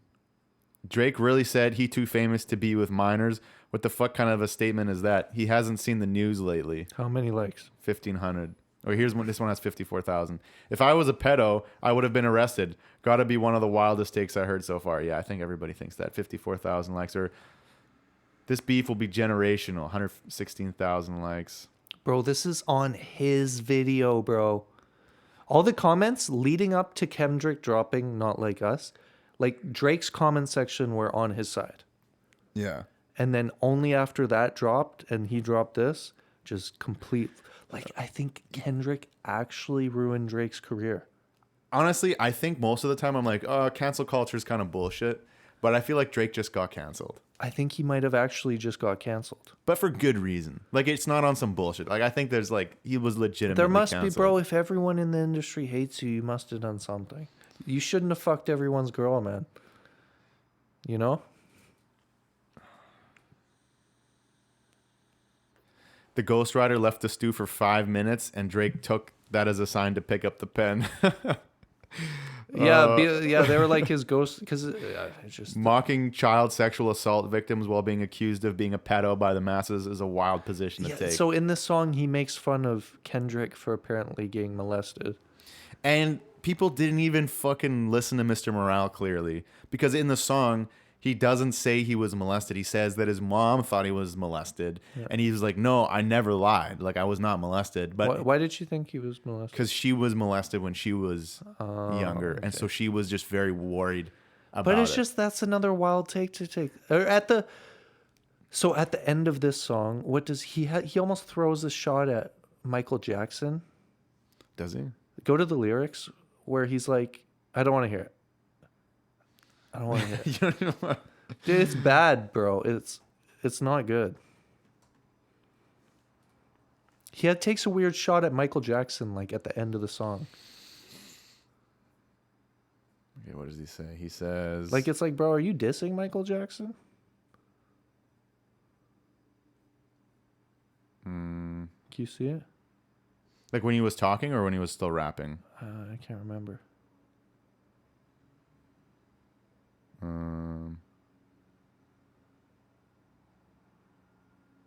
Some Fucking hitmaker, dog, not a peacemaker. Yeah, bullets that I'm stuffing in each chamber. Blah blah blah blah blah. Some about Mike and White.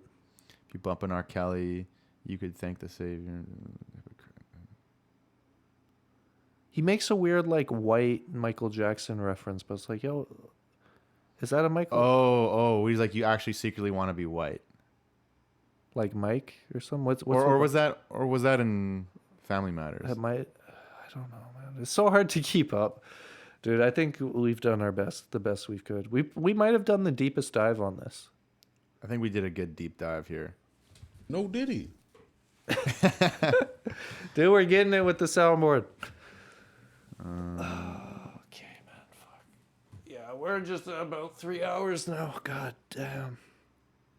Dude, this 3 hours went by. Yeah, this was important. So I'm glad we did this.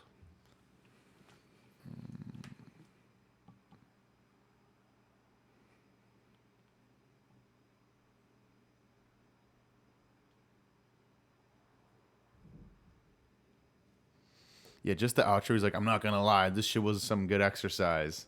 Let's get the pen out and working. It's like, so that's all right. Yeah, I think it was in the other record he mentions Mike. Okay. Basically, it was a waving white flag. It was the first defense rap in history. Yeah. Dude, before he dropped this, I'm like, he shouldn't drop anything. And as much as I told you last week, I don't want any violence to happen to this. But after Kendrick made those accusations to Drake, especially if they're not true, as much as I hate to say it, it's like the only option, I feel this fucked up, as a man, I guess, is to either just walk away or to choose violence.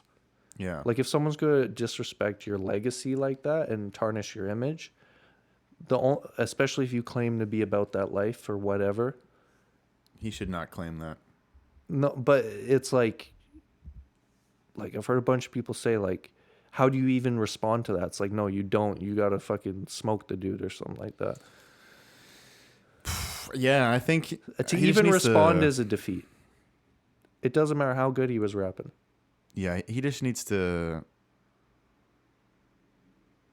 start making different music. He needs to go full pop, shave his beard off. I don't think that would work.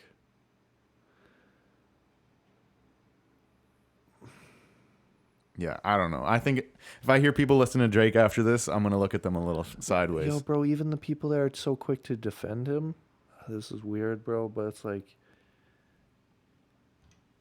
to take it, the stance of defending someone who's allegedly predatory towards minors is not the take you want to be taking, stance you want to be taking. No. Like, being so quick to defend that almost makes it, people should pull up a magnifying glass or something to, you know?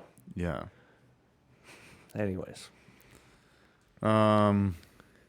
It's disturbing. It's so wild, man. Yeah. I mean, It's so crazy. This yeah. whole thing. And then I guess, we kind of talked about Drake getting shot, his house getting shot up a little bit. Crazy. Here, I'm gonna pull up my phone. So there were some notes What? I had. I think I actually went through all of. Yeah, I feel like that's everything I kind of was East thinking Coast. about it. Is just, takeaway is Drake's he's not a colleague, he's a fucking colonizer. And the pedo shit is honestly very likely true. I actually managed to bring up everything I had in my notes. I had another idea for a topic, but we've exhausted all topics. But I want to tell you about it. Because we're just fucking here. So like I recently been trying to watch TV lately. Get away Okay. from like, because I never watch TV. Okay. And I have like these shitty channels because I don't pay for cable. So, you know, you get like free channels on the TV. Yeah. I was just watching it because it's kind of like nice break from social media. Right. Like, Why don't you just watch Netflix or something? 'cause I don't know, I ain't got no bitches. Just watch TV. But this ad pulled up. It was so funny. It was like one of those like what do you call it? Not an ad. It's like where they're trying to sell something. Oh, like an infomercial. Infomercial. And they're like, 9 out of 10 doctors talk about how important cardiovascular health is to being fit and healthy, living a long life, blah, blah, blah. I'm like, hell yeah. Because I just went for a run. So I'm like, hell yeah. And it's like, introducing the leg exerciser. And it's this fucking, bro, you sit there in your chair and it's like this thing that just moves your feet. And it's like a motor that like simulates walking while you're on the couch. Oh my And it's like, bro, God. you're not getting any exercise. It's a fucking motor on there that's just moving your feet like this, like back and forth, like a mini walking motion. That's you're sitting on the hilarious. couch. But that was one thing. Dude, It was funny. that's hilarious. Like, you just fucking go for a walk. I know, dude. It was so hilarious, bro. Because I just went for a fucking run. I'm like, hell yeah, cardio, yeah. And then it's like introducing the leg exerciser. Just People some just- old guy in his couch, just like his feet swinging back and forth with People this do fucking everything electric to motor. avoid actually doing the thing. Able to get in your steps while you're at home. Like, I mean, at that point, just get a treadmill and just walk on the treadmill at least. it's too much, man. Anyways, that Oh man. 3 hours? Yeah. Where are we Yeah. at? 3:01. Perfect. Yeah. I mean, if you made it this far, then you're a real one. And thank you for listening. Not Like Us outro track? Or can we record the... We can put it in after. Yeah, let's just play it now and we'll fucking put it in after. Okay. Yeah, we were running into some audio issues earlier Yeah, where for we were some unable to record our YouTube audio like we normally can. But yeah, Not Like Us, dude. Let's fucking do it. Let's fucking do it. This is a banger. Should we just play it now, or should we play it off there? Let's play it here. I see Okay, I see dead people, man. Muzz it on a beat, oh. Must on the beat, ho. Debo, any rap nigga, he a freak throw. Man Today down, call a has ambulance, been tell him breathe, bro. Nella nigga to episode the cross, he 11. walk around like Tizo. What's up with these 3-hour jabroni ass episode. niggas trying to see Compton? They industry hours. hating, fuck 'em all and they mama. How Thorun many Skundo options you really got? I mean, it's too many podcast, options. I'm finna pass on this body, I'm John Stockton. Man, craziest rap beef Beat in your ass and history. hide the Bible think if God so. watching. Undoubtedly. Sometimes you gotta pop out and show niggas. Certified boogeyman, I'm the one that up to score with him. Walking down whole time, I know he got some hoe in him. Pole on him, extort shit, bully the flow on him. Say Drake, I hear you like I'm young. You better not ever go to cell block one. To any bitch that talk to him and they in love, just make sure you hide your little sister from. They tell me Chubb's the only one that get your hand-me-downs. And party at the party playing with his nose now. And Baka got a weird case, why is he around? Certified lover boys, certified pedophiles. Wop, wop, wop, wop, wop. That fuck 'em up. Wop, wop, wop, wop, wop. I'ma me do do my my stuff. stuff. Why you trolling like a bitch? Ain't you tired? Trying to strike a chord and it's probably A minor. They not like us. They not like us. I think we're gonna They wrap not it up. like us. They not like us. They not like us. They not like us. Yeah, Thank okay. you for tuning in to today's episode. It has been a marathon, but we did it. We did it. I don't know why you still pretend. Peace. What is the Peace. owl? Bird niggas and bird bitches go.